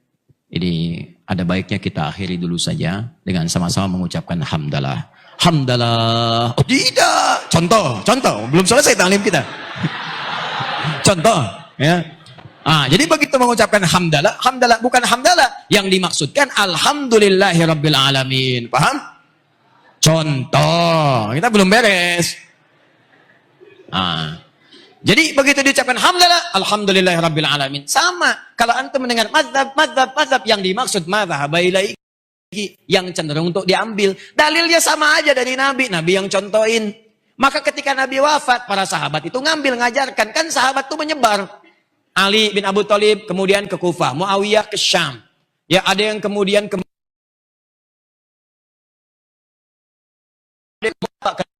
Nabi, cuman kan dipraktekkan harus satu oleh mereka. Maka diajarkan. Maka semua ajaran itu terangkum di masyarakat.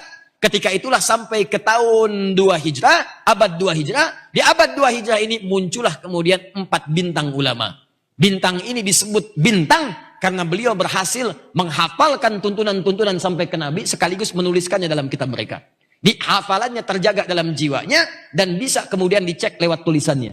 Jadi ada orang yang bisa menghafal tapi nggak bisa nulis. Ada orang bisa nulis tapi nggak bisa ngapal. Yang agak repot, ngapal susah, nulis nggak bisa. Tuh. Tapi bisa ngasih fatwa, itu hebat. Saya suka bingung sama orang sekarang. Imam Al-Bukhari itu nulis Sahih Al-Bukhari 16 tahun. Setiap mau nulis satu hadis, sholat dulu di Mekah, kemudian disempurnakan di Madinah. Al-Bukhari menulis 16 tahun. Ada orang sekarang baru 16 hari udah mengeluarkan fatwa. 16 hari baca Al-Bukhari, tiba-tiba mengeluarkan fatwa. Maka hati-hati, fatwa itu begitu keluar, maka langsung tertuliskan pertanggungjawabannya di hadapan Allah Subhanahu wa taala. Ya. Sini. Siapa 4 orang itu? 1 Al-Imam Abu Hanifah An-Nu'man yang wafat tahun 150 Hijrah. Kedua Imam Malik bin Anas, lahir di Madinah, tinggal di Madinah, berkembang di Madinah, wafat di Madinah. Ya, lahir 93 Hijrah. Ketiga Imam Asy-Syafi'i, Muhammad bin Idris Asy-Syafi'i. Lahir di Gaza, di Palestina sekarang. Sampai berkelana, sampai ke Mekah kemudian, sampai kemudian ke Irak, sampai juga ke Madinah. Ya, belajar, sampai ke Mesir. Sampai kemudian sekarang ditemukan makamnya juga di Mesir, masjidnya ada di Mesir. Ini Imam Asy-Syafi'i lahir 150 Hijrah. Keempat muridnya Imam Asy-Syafi'i, Imam Ahmad bin Hanbal. Imam Ahmad bin Hanbal. Dia juga bintang, hafal 1 juta hadis. Ya, kurang lebih. Imam Ahmad lahir 163 atau 164 Hijrah. Imam Ahmad bin Hanbal. Empat-empatnya bintang yang sangat luar biasa. Hafal tuntunan-tuntunan dan menuliskannya dalam kitab-kitab mereka. Khususnya yang 3 ini bagian dari fikih, ini spesialis di bidang hadis. Teman-teman sekalian, maka ketika mereka sudah mengetahui tentang hukum ini, mereka kemudian mengamalkannya juga. Cuma tetap kan harus pilih satu. Gak mungkin imam hebat, sebutkan keempat-empatnya. Mustahil, pasti satu dipilih. Maka Imam Abu Hanifah,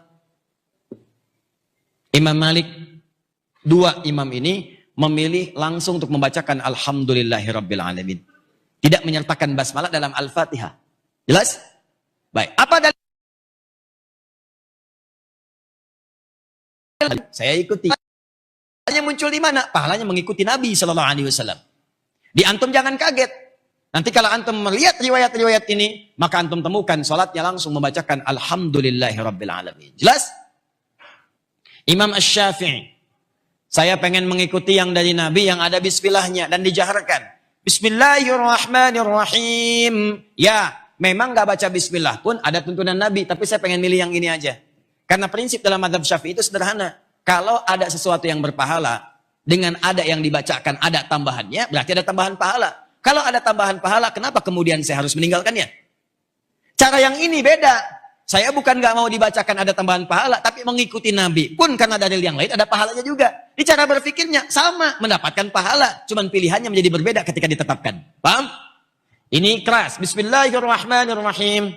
Imam Ahmad datang belakangan. Saya tengah-tengah aja dah. Ini udah ada. Maka saya berikhtiar mengambil kemudian yang silent, sir. Yang satu gak dibaca, satu dibaca kencang. Saya baca, tapi kemudian silent. Bismillahirrahmanirrahim. Alhamdulillahirabbil alamin. Maka gambaran bacaan bismillah tadi, Rahmanir-Rahim, dirangkum oleh ulama-ulama besar ini dipraktekkan. Namanya ulama besar pasti dirujukan. Orang kan cari itu. Ini yang dikerjakan apa, ini yang diamalkan apa, diikutin. Karena tipikal masyarakat mengikuti tokoh-tokohnya. Sama dengan antum sekarang.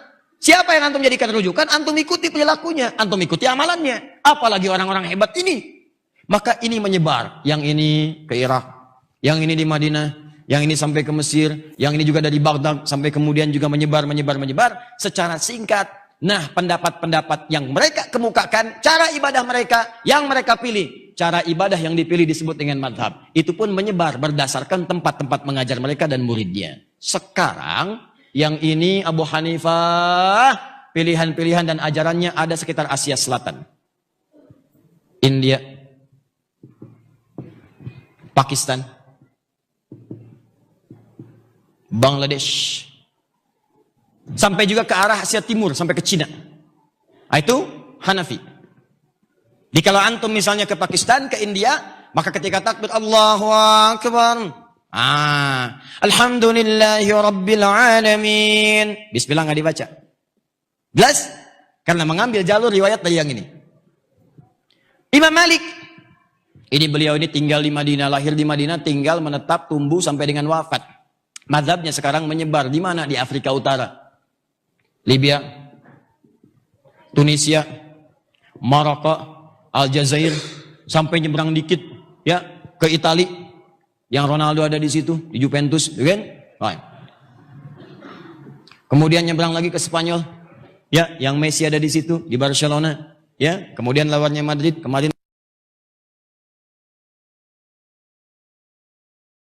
Ya, menang 3-0 aja saya tahu, Sokjer. Skornya 11, 10 kali menang, 1 kali seri. Ayo mau apa lagi? Naik ke 4 besar. Ya, tapi sudah main 26 kali, poinnya 51, unggul sedikit dari Chelsea. Chelsea baru main 25 kali, nanti main sebentar lagi nih. Bisa paham? Pertama Manchester City, ngudeta Liverpool karena menang 2-0. Liverpool sebetulnya punya peluang unggul 7 poin kemarin. Cuman sayang 2 kali seri dia main, ya. Padahal Newcastle United sudah mengalahkan Manchester City. Newcastle United itu pelatihnya Rafael Benitez, dulu pernah melatih Liverpool. Dan mati-matian tuh, cuma Liverpool yang bisa maksimalkan. Apa saya mau nanya apa? Ustadz nonton? Tidak. Nah, itu yang beda. Kok bisa Ustadz nonton? Tidak, tapi bisa jawab. Saya baca. Sederhana. Untuk apa kita menghabiskan energi, waktu pada sesuatu yang kita bisa baca besok harinya? Sementara ada amalan yang nggak bisa kita ulang. Antum tinggalkan tahajud, tinggalkan istighfar yang jaminannya surga. Demi bola yang nggak tentu jelas arahnya. Yang paling aneh itu yang nonton ketika ditanya nggak tahu. Itu rugi. Rugi. Demi Allah saya katakan rugi. Nggak bisa nuntut 1 triliun. Berapa skor tadi malam? 3-0. Wih. Siapa gol pertama? Toing. Oh. Yang penting orang mau gol lah. Ya. Maneh naon?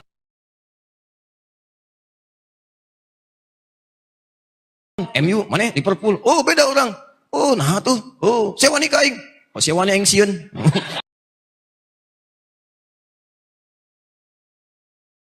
Oh. Dah. Malah masalah lagi nanti.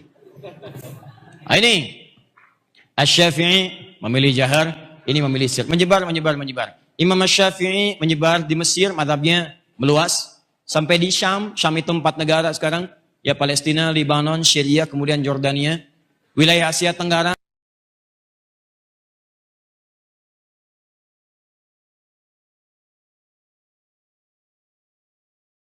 sebagian juga Syafi'i, Malaysia itu langsung menetapkan mazhab Syafi'i.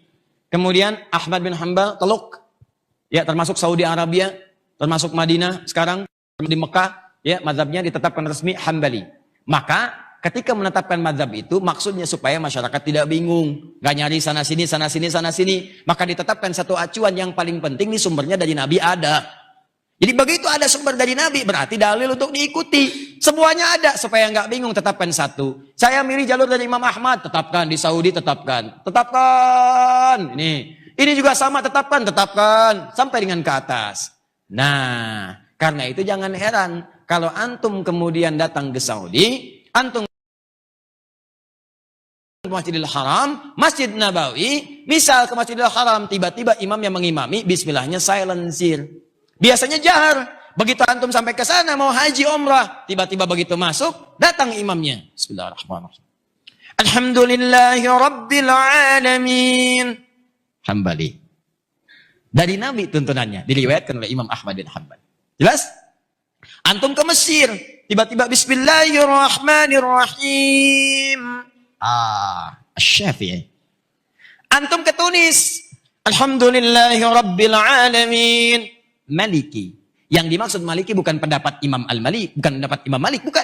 Yang dimaksud dalil dari Nabi kemudian dipopulerkan oleh Imam Malik karena bagian yang dipilih oleh beliau. Jadi mazhab itu bukan kelompok, mazhab itu adalah pilihan yang paling nyaman untuk kita ambil. Jelas? Nah, yang paling dahsyat kalau ini Pakistan Hanafi, Tunis, Libya, Maroko Maliki. Ya, Mesir, Syam Syafi'i. Teluk Ahmad Hambali. Indonesia apa? Kita itu paling hebat. Pokoknya yang nggak ada di sana, di kita ada. Mau leleh lah. Ya. Silakan cek. Nih, di Arab nggak ada, di kita ada. Siti di Arab nggak ada, di kita ada. Siti itu kalau di Arab panggilnya Sayyidah. Sayyidi disingkat Sidi. Sayyidati nggak ada singkatannya. Kita mah enak aja singkat Siti. Ya. Orang Arab kita kenal. Jadi kalau orang Arab sudah bilang hadirin itu sudah mencakup laki-laki dan perempuan. Kita mah paduli teuing. Ya.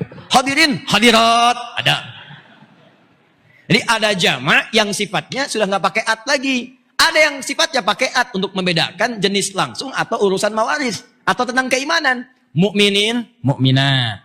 Muslimin, soimin, soimat. Tapi ada yang nggak usah dibedakan lagi karena sama-sama sifatnya sama dan tidak ada urusan dalam hukum karena sifatnya sama, urusan hukumnya pun disamakan semua, nggak dilihat. Contoh kafirin, kalau perempuannya tidak ada kafirat, tetap kafirin karena nggak ada iman, nggak ngaruh mau bicara hukum pun disamakan aja. Tapi kalau sudah mukminin hukum waris beda, makanya ketika masuk waris mukminin mukminat, mukmin dengan mukminat beda kemudian bagian warisannya. Soimin dengan soimat. Kenapa ada soimat? Karena ada kekhususan di perempuan. Perempuan bisa haid, bisa tidak saum. Maka diturunkan hukum khusus untuk perempuan. Makanya ketika menyebutkan laki-laki soim. Ketika perempuan tambah tak jadi apa? Gampang tabah tak, muslim, muslimah perempuannya. Mukmin laki-laki perempuannya. Mukminah, soim laki-laki perempuannya. Nah, itu dia. Kalau jamaknya soimat, tapi kalau kafirin, karena sama-sama kafir, nggak ada iman, nggak usah pikirin hukum, sama aja. Nggak ada hukum bagi mereka, makanya tidak ada kafirat. Semua mencakup sama, disebut dengan jam'ul jamak namanya. Oh, tapi orang Indonesia mah ada aja. Hadirin, hadirat. Jelas? Nah, maka ini orang kita luar biasa. Kami nggak mau ketinggalan. Tidak fokus pada mazhab tertentu. Tiba-tiba orang tua kita ada yang belajarnya ke Pakistan. Pulang. Bahkan se-Bandung bisa beda. Bumi Panyawangan, Bandung Timur. Belajar ke Pakistan. Soreang. Masuk ke Libya. Wis. Di kota Bandung. Datang kemudian ke Mesir. Ini Cimahi. Cukup terus airnya. Itu belajar ke Saudi, ke Madinah misalnya. Masya Allah. Semua ada lengkap. Pulanglah kemudian ke daerah masing-masing. Sama-sama Jawa Barat. Wilayahnya sama-sama daerah Bandung. Pulang kemudian. Tapi hazanah ilmunya begitu beragam. Diajarkanlah kemudian ke masyarakat. Cuman kan ketika pulang mesti milih salah satu. Maka yang ini tidak dibaca. Ini sama. Yang ini jahar. Yang ini sir. Maka masyarakat Cimahi menerima pelajaran yang sir. Bismillahirrahmanirrahim. Alhamdulillahi Rabbil Alamin. Belajar biasa. Bandung kota menerima jahar. Bismillahirrahmanirrahim. Ini Bandung Timur, Soreang, ini menerima yang tidak dibaca bismillahnya. Alhamdulillahi Rabbil Alamin. Lancar semua di daerahnya. Yang jadi masalah, belum diajarkan fikih ikhtilaf. Mainlah orang Bandung Timur. Masyarakatnya bukan ustadznya. Ke wilayah kota Bandung. Di sini nggak pernah dibaca, kemudian bismillahnya. Nyampe ke sini jahar langsung muncul. Nggak pernah tahu, tiba-tiba muncul. Bismillahirrahmanirrahim. NU.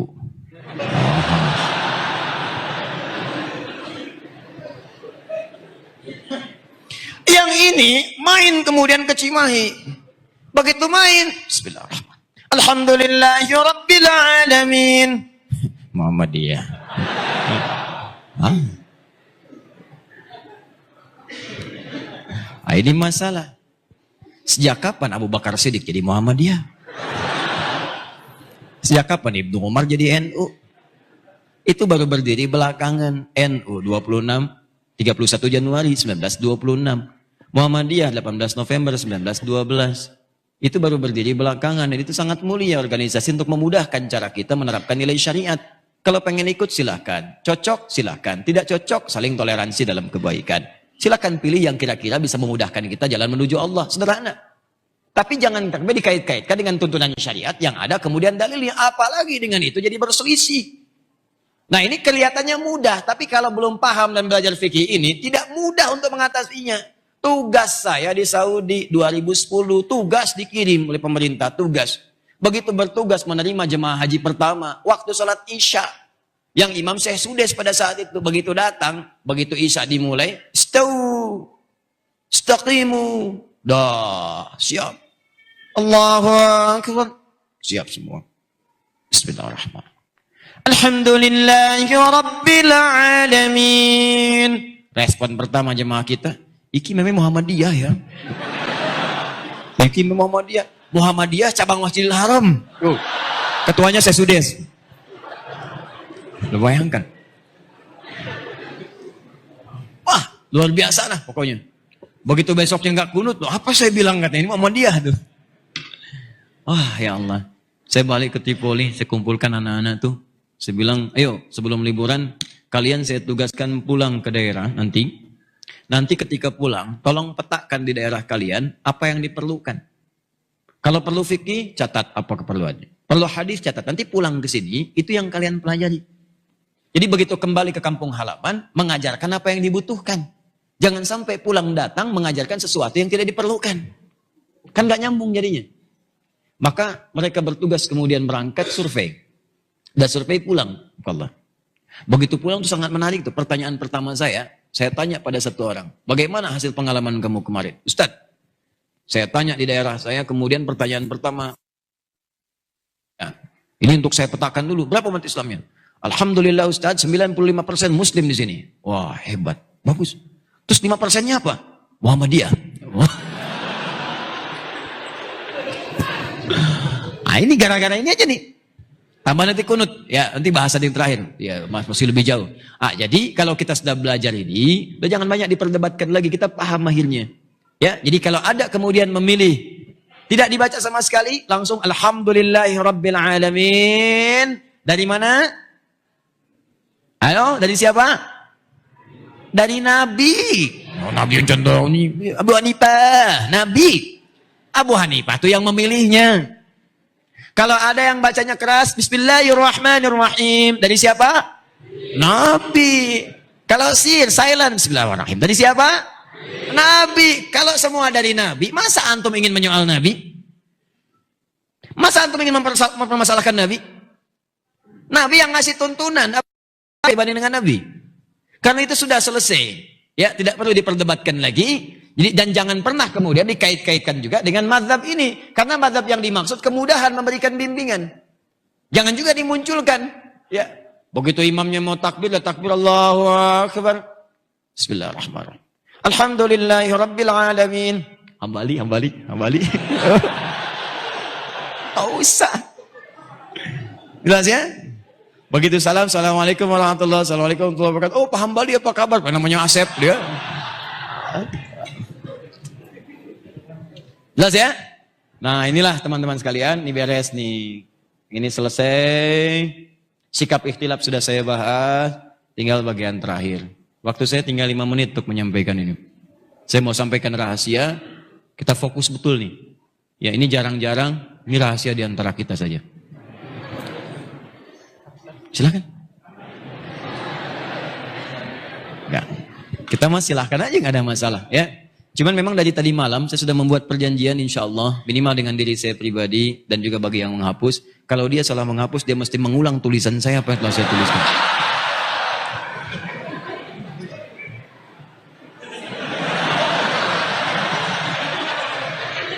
Hapus terus. Iya, bagus. Ya. Alhamdulillah. Mas? Iya.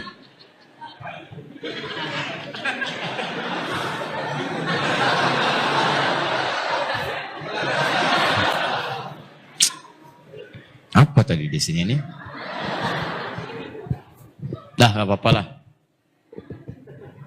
Semoga Allah berikan pahala buat tentu ya, insya Allah.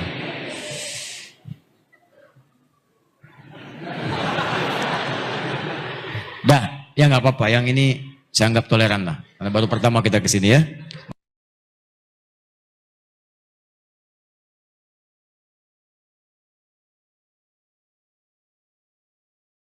Jangan diulang lagi ya. Enggak, ini betul. Bismillah, yuk.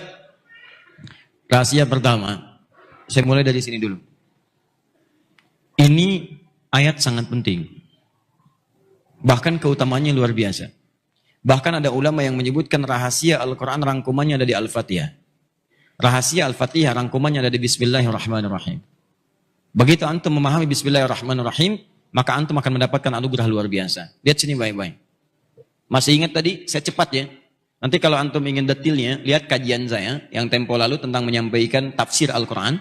Di tafsir itu bahasan dari Al-Fatihah, mulai dari Bismillahirrahmanirrahim. Saya jelaskan dengan cukup detail. Sekarang saya percepat. Lihat, masih ingat tadi? Rahman itu sifat Allah kasih dalam urusan apa? Dunia. Dunia. Yang dimaksud dunia di sini, sifat Rahman ini diantaranya mengabulkan dan memudahkan apapun yang antum butuhkan dalam kehidupan dunia. Bahkan langsung Allah katakan, kalau kamu butuh apapun, panggil saya. Dan kalimatnya menyebutkan, panggil Ar-Rahman. Di mana dalilnya Ustaz? Quran, surah 17, ayat 110. Paling kanan sebelah atas, agak ke tengah. Qulid'ullaha Awidur Rahman. Kalau kamu punya persoalan, punya kebutuhan, punya keinginan apapun dalam urusan-urusan kamu, terutama di dunia kamu, ya, urusan rumah tangga, urusan kantor, pekerjaan, kehidupan sosial, kata Allah, jangan berkeluh kesah, capek, jangan bikin status, tidak menyelesaikan masalah. Ingat, kalau ada persoalan, gak usah diungkapkan di status antum. Status tuh yang baik-baik aja, share hadis, share ayat, share nasihat, itu status. Ini masalah di share ke orang. Kamu tidak seperti yang aku duga. Orang penasaran. Yang paling aneh ditungguin. Tak ada komen belum ya? Tak ada komen belum ya? Aduh. Sampai mau tidur masih dicek juga. Belum ada komen sama sekali. Bikin status lagi di bawahnya di komen. Ternyata selama ini tidak ada yang memperhatikan aku. Capek. Nih. Panggil Allah. Ketika Anda memanggil Allah. Awid ar-Rahman. Minta dengan namanya Rahman. Rahman, ya Rahman, Rahman, ya Rahman. Ternyata sifat Rahman itu diantaranya mengabulkan apapun yang antum inginkan dalam urusan dunia. Bahkan ada yang belum minta, saking dekatnya dengan Ar-Rahman, itu Allahu Akbar. Belum minta sudah dikasih. Kulid Allah, awid Ar-Rahman. Allah, Ar-Rahman. Apa rahasianya? Karena banyak ustadz orang yang minta, ya Rahman, ya Rahman, ya Rahman, ya Rahman. Mudahkan pekerjaan saya. Ya Rahman, ya Rahman, ya Rahman, ya Rahman. Anugerahkan saya rezeki berlimpah. Ya Rahman, ya Rahman, ya Rahman, ya Rahman. Dekatkan pada pernikahan saya jika engkau ridhai itu semua. Tapi tidak terkabul. Pekerjaan jadi sulit. Rezekinya kok tiba-tiba tidak susah. Tiba-tiba sudah mau menikah diambil orang. Gitu kan? Wah, susah. Apa yang salah? Ternyata kesalahan pertamanya terletak kepada huruf ba di sini. Memaknai dan mengamalkan huruf ba. Ba itu dalam bahasa Arab punya 14 arti. Kalau ingin referensi, temukan kemudian di kitab namanya Mughnil Labib an Kutubil A'arib, karya Ibnu Hisham Al-Ansari. Mughnil Labib. Terkenal kitabnya. Nggak banyak kok, cuma 2 jilid. Satu jilidnya kurang lebih 300 sampai 400 halaman. Ini jilid pertama. Yang pernah saya baca halaman 29 sampai 59 disebutkan 14 arti ini. Ada ba ilsaq, ba musahabah, ba istighraq, ba at-tahdid min duni, ba tab'in min duni tahdid, ba at-tab'id ya ma'at tahdid. Banyak sampai ada fungsi 14. Ba lil ghayah dan seterusnya. Nanti setiap antum baca Quran, huruf ba itu bisa beda-beda. Ada ba taukid, alaihissallahu bi ahkamil hakimin. Apa fungsi ba-nya di situ? Ya, wamsahu biru'usikum saat wudu. Al-Maidah ayat ke-6 itu. Wamsahu biru'usikum, begitu mengusap kepala pakai ba. Ba-nya beda-beda di situ. Silahkan antum baca, teliti dengan baik. Kalau sudah paham hukumnya, indah cara baca Quran antum. Ada orang kita, sahabat kita, saudara kita di Indonesia, itu hebat. Dapat PhD di Al-Azhar di Mesir. Hanya membahas huruf ba di Quran surah 5 ayat ke-6. Wamsahu biru'usikum. Kenapa saat membasuh kepala pakai ba? Dibahas huruf ba ini diuraikan oleh beliau. Ba, dapat doktor. S3, PhD. Membahas ba. Tuh, yang belum dapat silakan. Ada huruf ta, huruf fa, huruf jim, huruf fa. Sampai ya. Banyak. Perbanyak S-nya sampai dingin. Nah, yang ini, ba di sini. Ini luar biasa maknanya. Pertama, dia bermakna al-musahabah wal ilsaq. Musahabah wal ilsaq.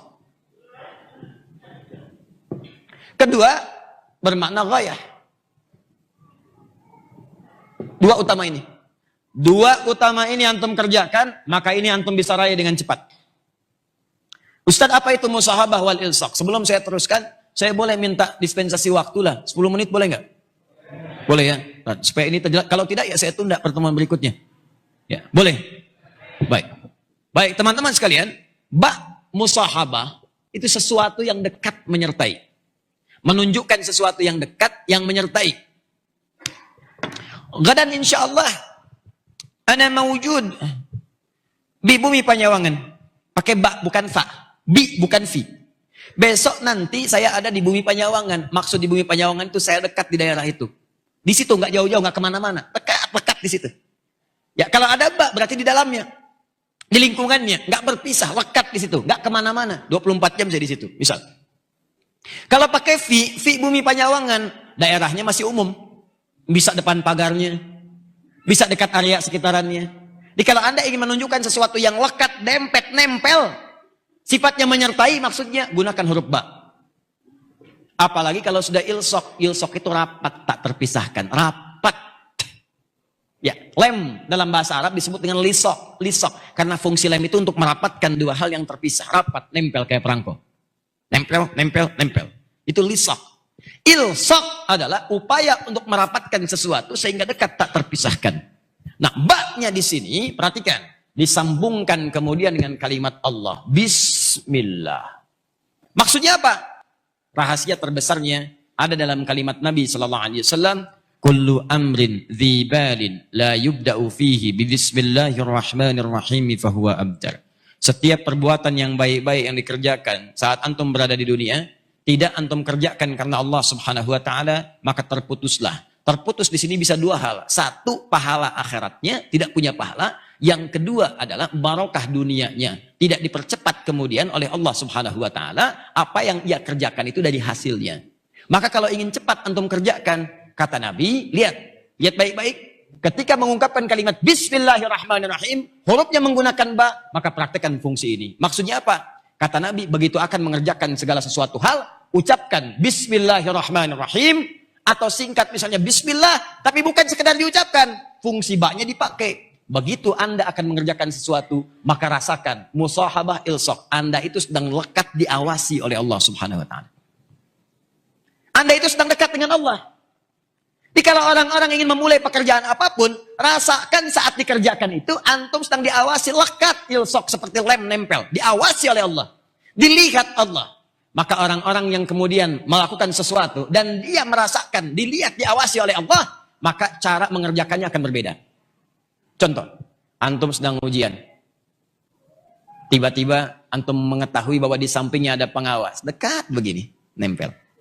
Ini ujian, ini di sini, gini aja. Pertanyaan saya, antum serius nggak ngisi jawabannya? Serius.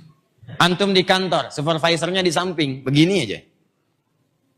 Apakah sempat antum buka-buka WA? Terus ngambil selfie? Teman, jangan balas dulu, ini supervisor di samping saya nih. Mustahil. Pasti Anda akan serius. Nggak di samping pun ada CCTV, itu kada kelihatan, dikasih tahu nih. Jangan sembarangan ya, kami akan awasi nih. Yang nyontek, pasti akan kami berikan hukuman. Yang menyimpang, kami berikan hukuman. Itu pasti akan serius luar biasa. Maka bagaimana dengan orang yang sholatnya, Bismillahirrahmanirrahim, ba-nya, dia lakukan ketika dia kerjakan, dia merasakan Allah sedang melihat sholat saya. Allah sedang mengawasi saya. Maka dia akan pastikan belajar membacakan Al-Fatihah dengan sempurna, baca Quran sempurna karena malu. Masa sudah sering sholat bacaannya belum sempurna?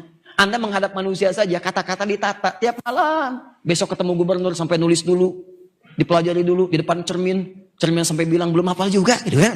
Ya. Ini antum berhadapan dengan Allah yang menciptakan semuanya, yang pengen segala hal dikabulkan. Masa menghadap Allah pernyataan kita masih belum jelas juga? Bacaan kita masih berantakan? Maka orang yang Bismillahirrahmanirrahim begitu mengucapkan Bismillah karena merasa Allah mengawasinya, maka dia akan serius mengerjakan sesuai dengan ridha Allah Subhanahu wa taala. Nah, ridha itulah yang akan mempercepat apa yang antum butuhkan.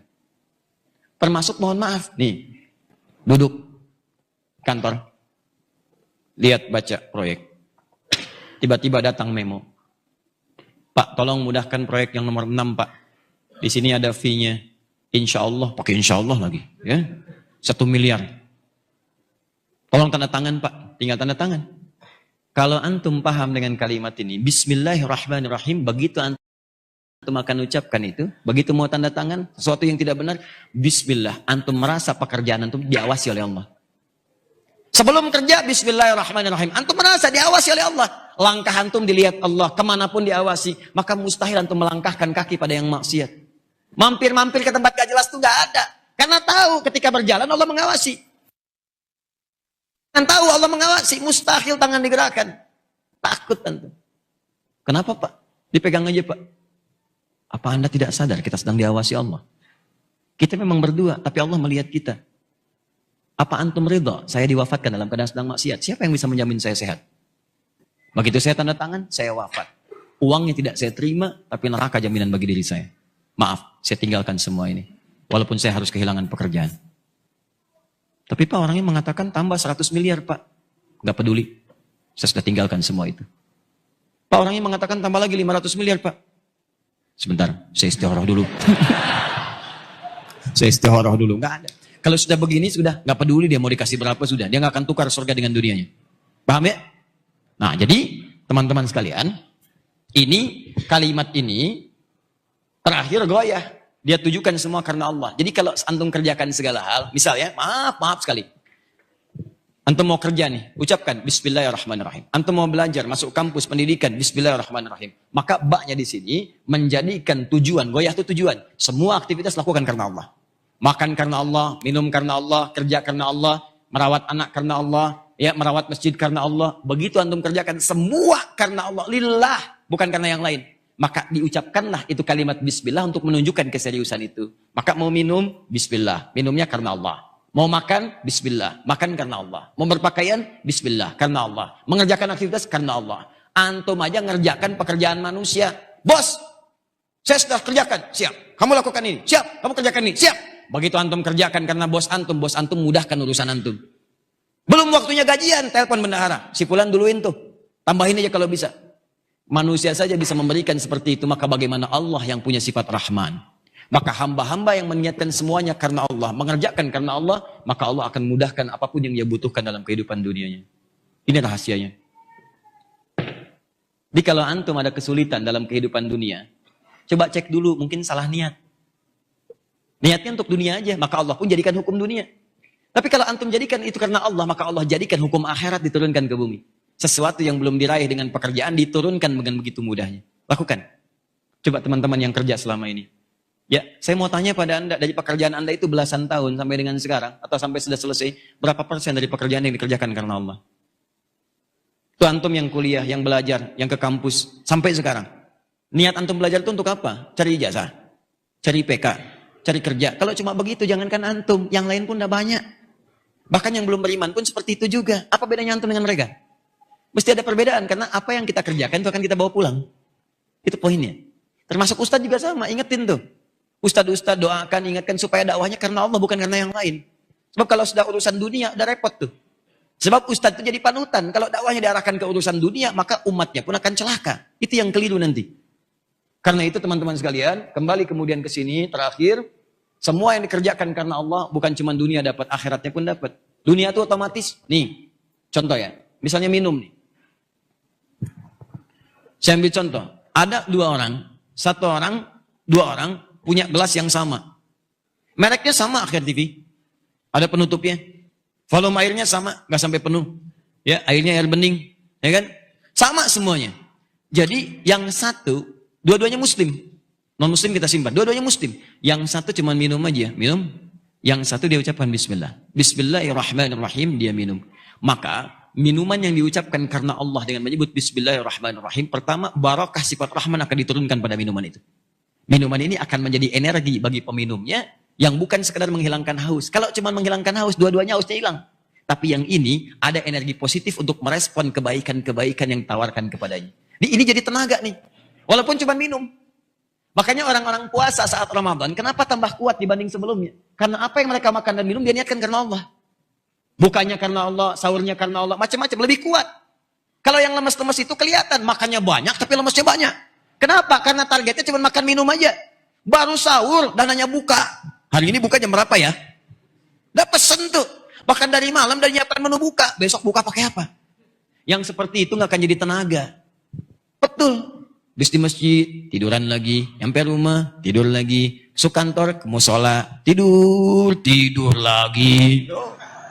Bahkan hadis palsu. Niyamu shaimi ibadah. Tidur orang puasa, ibadah. Palsu. Ya, jadi itu yang berbahaya. Tapi ketika antum niatkan bismillahirrahmanirrahim, karena Allah jadi tenaga. Yang kedua, kalimat bismillah itu nanti akan mendapatkan barakah dari sifat rahim, memberikan kemuliaan pahala akhirat. Itu yang disebut dengan pahala. Jadi begitu antum ucapkan bismillah atau bismillahirrahmanirrahim, airnya menghilangkan haus, tapi kalimat bismillahirrahmanirrahimnya mendatangkan pahala. Minimal 10 dituliskan nilainya. Quran surah ke-6 ayat ke-160. Man jaa bil hasanati falahu asyru amsalihha. Pekerjaan diniatkan karena Allah jadi hasanah, nilainya 10. Itu yang disebut dengan amal saleh. Maka bismillahirrahmanirrahim, pahala. Datanglah kemudian itu, masuklah antum dengan bekal itu ke surga. Pertanyaan saya, berapa banyak aktivitas kita yang kemudian disertakan dengan sifat ini? Tujukan karena Allah, dunia dapat, akhirat diraih. Kalau masih bingung juga, contoh. Bismillahirrahmanirrahim. Alhamdulillah. Aus hilang. Betul, gak percaya? Nanti minum aja, aus hilang. Tapi perbedaannya, Bismillahirrahmanirrahim. Itu perbedaannya. Jelas? Mau makan, Bismillahirrahmanirrahim. Cuma,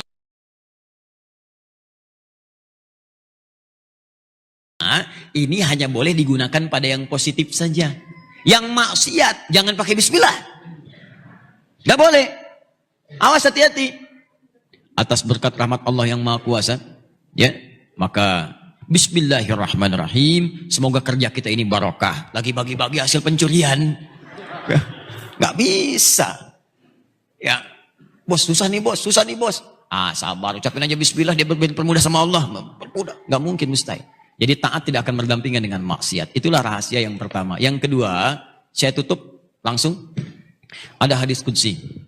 Saya bacakan hadisnya, lalu saya akhiri. Ini rahasia yang sangat besar. Ini hanya terjadi dalam sholat. Saya ulang, hanya terjadi dalam sholat. Qasamtu shalah baini wa baina abdi ada nisfain. Kata Allah di hadis qudsi, saya bagi sholat itu dua bagian. Antara hak aku dengan hak hambaku. Dua bagian. Wali abdi ma sa'al. Kalau hambaku benar menunaikan hakku, maka aku akan berikan hak dia. Apa itu? Yuk masuk. Ini rahasia terbesar. Idza qala al-'abdu alhamdulillahi rabbil alamin. Kalau bacaan hamba di Al-Fatihahnya sampai kepada alhamdulillahi rabbil alamin, qala Allah azza wa jalla, maka Allah akan menjawab bacaannya. Hamadani abdi, hambaku sedang memujiku. Makanya tadi ketika antum sholat, rasakan antum dilihat Allah. Dijawab tuh. Tapi kalau antum gak punya perasaan, dia lihat diawasi Allah, diabaikan. Selesai itu. Makanya lain ke hatinya tuh ada perasaan enak. Wa idza qala ar-rahmanir rahim, jika dia sampai pada bacaan ar-rahmanir rahim, qala Allah azza wa jalla asna alayya abdi, hambaku sedang menyanjungku, kata Allah. Wa idza qala maliki yaumiddin, kalau hambaku sampai pada bacaan maliki yaumiddin, qala Allah azza wa jalla majjadani abdi. Allah menjawab majjadani abdi, hambaku sedang mengagungkanku. Terakhir. Wa idza qala al-abdu, kalau hamba sampai pada bacaan iyyaka na'budu wa iyyaka nasta'in, ya Allah, sekarang ini kami sedang ibadah, salat. Wa iyyaka nasta'in, dan sekarang kami sedang punya permohonan, ya Allah. Kami ada persoalan, kami ada kebutuhan, kami ada masalah, kami minta, ya Allah, solusinya. Maka apa jawab Allah? Perhatikan jawabannya, beda dengan yang tadi. Qala Allah azza wa jalla. Rahasianya, Allah langsung menjawab. Hadza baini wa baina abdi. Ini perjanjianku dengan hambaku. Wali abdi, kalau hambaku benar bacaannya sampai sini, sholatnya benar sampai di situ, masalah. Sekarang, apapun yang kamu minta, aku akan berikan. Sekarang. Apapun yang kamu minta, aku akan berikan. Saya tanya pada Anda membacakan iyyaka na'budu wa iyyaka nasta'in saat ruku atau saat sujud? Jangan kelamaan, saat berdiri. Gak ada orang ruku baca iyyaka na'budu wa iyyaka nasta'in. Allahu akbar, iyyaka na'budu wa iyyaka nasta'in. Gak ada. Subhana rabbiyal azim, subhana rabbiyal azim bihamdi, subhanakallahumma bihamdika Allahumma ighfirli. Itu yang dibaca. Iyyaka na'budu wa iyyaka nasta'in saat berdiri. Jadi berdiri saja. Kalau antum benar tuh salatnya baru berdiri begini, itu seketika antum butuh apa dikabulkan. Nabi Zakaria pernah minta dalam berdiri. Dirangkum di Quran surah 3. Tadi malam saya jelaskan ayat 38 sampai 39. Itu sedang sholat. Waktu sholat minta kepada Allah. Mintanya apa? Minta supaya istrinya bisa mengandung. Padahal secara medis gak mungkin punya keturunan. Karena istrinya divonis, maaf, menopause dan mandul. Kata medis gak bisa nih. Kata klinis mustahil punya keturunan. Gak bisa. Maka beliau langsung bermohon kepada Allah. Tinggalkan pendapat manusia, itu tanda Allah ingin memberikan langsung tanpa pendapat manusia lagi. Maka beliau sholat. Dalam sholatnya minta kepada Allah. Hunalika da'a Zakaria Rabbah. Diabadikan di Quran. Di mihrab itu Nabi Zakaria bermohon kepada Rabbnya. Qala Rabbi habli min ladunka dzurriyyatan thayyibah innaka sami'ud du'a. Ya Allah, mereka mengatakan aku enggak mungkin punya keturunan. Istriku punya keterbatasan. Karena itu saya mohon darimu saja ya Allah. Engkau pasti mengabulkan doa hamba. Ya Allah, pengabulanmu tidak terbatas. Kalau pada yang tidak terbatas pemberiannya tidak mengabulkan, kepada siapa lagi hamba mesti memohon? Engkau pasti mendengar doa hamba. Kalau pada yang maha mendengar tidak mengabulkan, kepada siapa lagi hamba mesti panjatkan? Itu sedang berdiri. Berdiri bahasa Arabnya qaimun. Sedang sholat yusolli. Baru selesai doanya. Turun malaikat langsung nyampaikan. Ayat 39-nya. Quran surah 3 ayat 39. Fanadatsul malaikatu wa huwa qaimun yusalli fil mihrab. Annallaha yubashshiruka bi Yahya. Tiba-tiba turun malaikat, nih dijelaskan pentingnya ini. Sedangkan beliau masih berdiri dalam sholatnya. Turun jawaban. Allah mengabulkan, memberi kabar gembira. Istrimu akan mengandung, melahirkan, punya anak. Namanya langsung dari Allah Yahya. Sosok yang hidup. Yang mustahil menurut manusia. Bayi terlahir dari rahim seorang perempuan yang menopause dan mandul. Kata Allah, gak ada yang mustahil bagiku. Jadi dan hidup dia. Kapan dipanjatkan? Berdiri. Dalam apa? Sholat. Nabi Zakaria sholat dalam berdiri, minta dikabulkan. Umat Nabi Muhammad,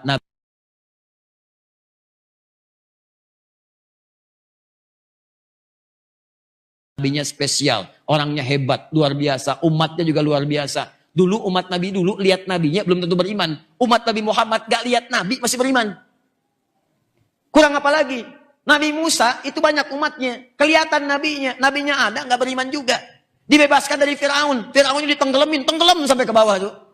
Begitu bebas dari lautan itu, Firaunnya sudah wafat, sudah selesai seketika. Musa, tolong dong cariin Tuhan lain. Bayangin. Nabi Isa kurang apa lagi? Mukjizatnya dahsyat. Yang tidak ada dengan izin Allah. Sakit tinggal diusap. Orang ke dokter ini diusap. Nabi Isa sakit mata, usap melihat. Nabi Isa kolera, usap lihat. Nabi Isa itu usap, tinggal usap. Dokter bangkrut lah pada saat itu. Ya. Usap. Yakin. Kedua, ini yang paling dahsyat. Menghidupkan yang mati dengan izin Allah. Ada persoalan, hidup dengan izin Allah. Hidup, naik lagi, berdiri. Ngasih tahu persoalannya, wafat lagi. Dengan izin Allah. Sampai sebegitunya, gak yakin juga dicari-cari nabinya. Mau dibunuh. Bayangkan, Anda bayangkan. Umat yang melihat masih ingkar juga. Umat Nabi Muhammad beda. Gak pernah lihat nabinya tuh kayak kita sekarang. Kalau di zaman Nabi melihat Nabi beriman, itu biasa. Nih, kita gak pernah lihat. 15 abad dah lewat. Bahkan ada yang mimpi pun gak pernah lihat. Masih mau beriman. Maka Allah berikan yang spesial untuk umat Nabi Muhammad. Nabi Zakaria sholat, berdiri, minta dikasih. Umat Nabi Muhammad sebelum sholat 5 kali sehari. Kata Allah, saya tunggu. Kamu mau minta apa, saya kasih. Cuman pertanyaannya, banyak yang tidak minta pada saat itu. Saya tanya pada antum, ketika antum sampai pada ayat ini, iya karena budu, iya karena stain, antum minta apa? Ayo. Padahal jelas. Baca Al-Baqarah ayat 45. Wasta'inu bisabri wassalah. Kalau kamu punya masalah, minta kepada Allah solusinya. Bisabri, terima dengan sabar. Wassalah, saat sholat minta. Wasta'inu, perintah. Cara mintanya nasta'in. Kapan kalimat nasta'in itu muncul? Dalam berdiri. Iyyaka na'budu. Ya Allah, sekarang kami sholat. Kata engkau kalau punya masalah, lakukan sholat. Sekarang kami sholat. Wa iyyaka nasta'in. Kata engkau wasta'inu. Sekarang kami nasta'in. Sekarang kami minta. Kata Allah, ya kalau bagus sholatmu sekarang, minta. Apapun yang kamu minta, aku kabulkan. Pertanyaan saya, ini rahasia besar. Berapa di antara kita yang pernah minta dalam posisi seperti itu? Nah sekarang Ustaz, kalau kami ingin bermohon kepada Allah, ingin meminta. Minta ya Allah, minta. Bagaimana caranya? Apakah langsung kita ucapkan? Ataukah kita sirkan dalam hati kita permohonannya? Ataukah kita pilih ada isyarat ayat-ayat lain yang kalau dibacakan, Allah kabulkan.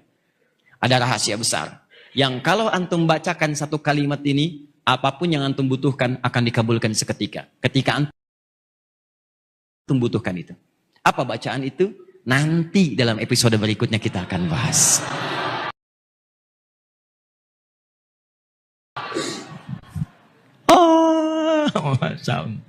Pelan-pelan dulu, yang penting kita paham. Ya, paham insya Allah?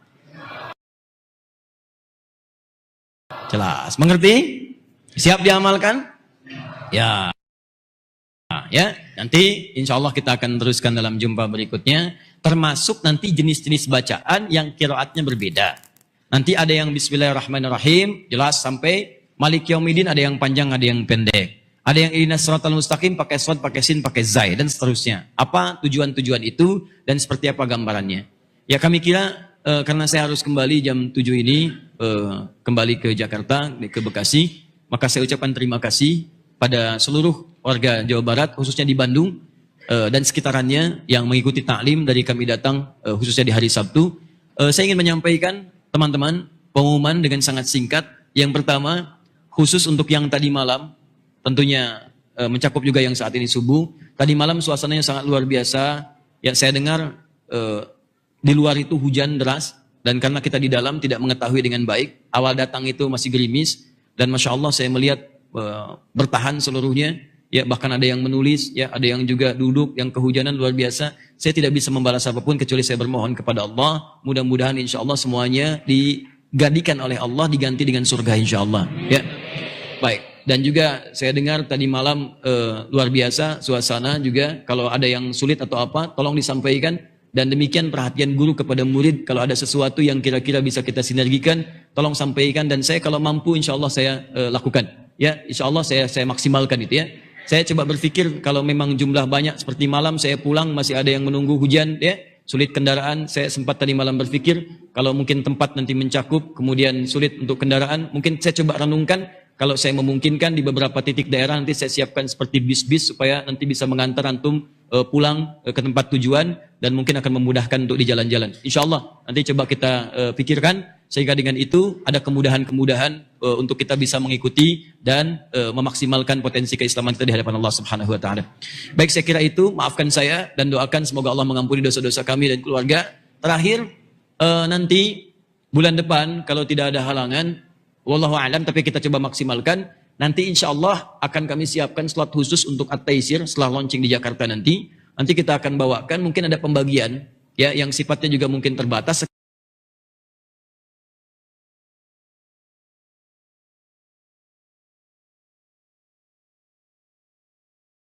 Sekaligus pelajaran tentang bagaimana cara menghafal Quran secara cepat dan menghadirkannya dalam kehidupan. Dan terakhir, untuk materi yang malam-malam pada sesi yang di Bandung, mulai bulan depan kita akan fokuskan kepada sesi konsultasi tanya jawab. Jadi nanti kita ada 4 sesi di Bandung, salah satunya antum boleh kumpulkan pertanyaan-pertanyaan saja, karena saya lihat banyak-banyak bertanya, tidak sempat sesi menjawab. Khusus satu sesi kajian itu untuk tanya jawab saja. Ya, Al-Quran Sunnah Solution berdasarkan keterangan di Al-Quran dan Sunnah Nabi sallallahu alaihi wasallam. Subhanakallahumma wa bihamdika asyhadu an la ilaha illa anta astaghfiruka wa atubu ilaik. Allahumma rabbana atina fid dunya hasanah wa fil akhirati hasanah wa qina adzabannar. Taqabbal minna innaka antas sami'ud du'a wa tub 'alaina innaka antat tawwabur rahim. Allahumma alhiqna bis salihin ma'al ladzina an'amta 'alaihim minan nabiyyin was siddiqin wash syuhada'i was salihin wa hasuna ulaika rafiqa. Wa sallallahu ala rasulika al-karim nabiyyikal amin sayyidina Muhammadin wa ala alihi wa sahbihi ajma'in. Wa akhiru da'wana alhamdulillahi rabbil alamin. Thumma assalamu alaikum warahmatullahi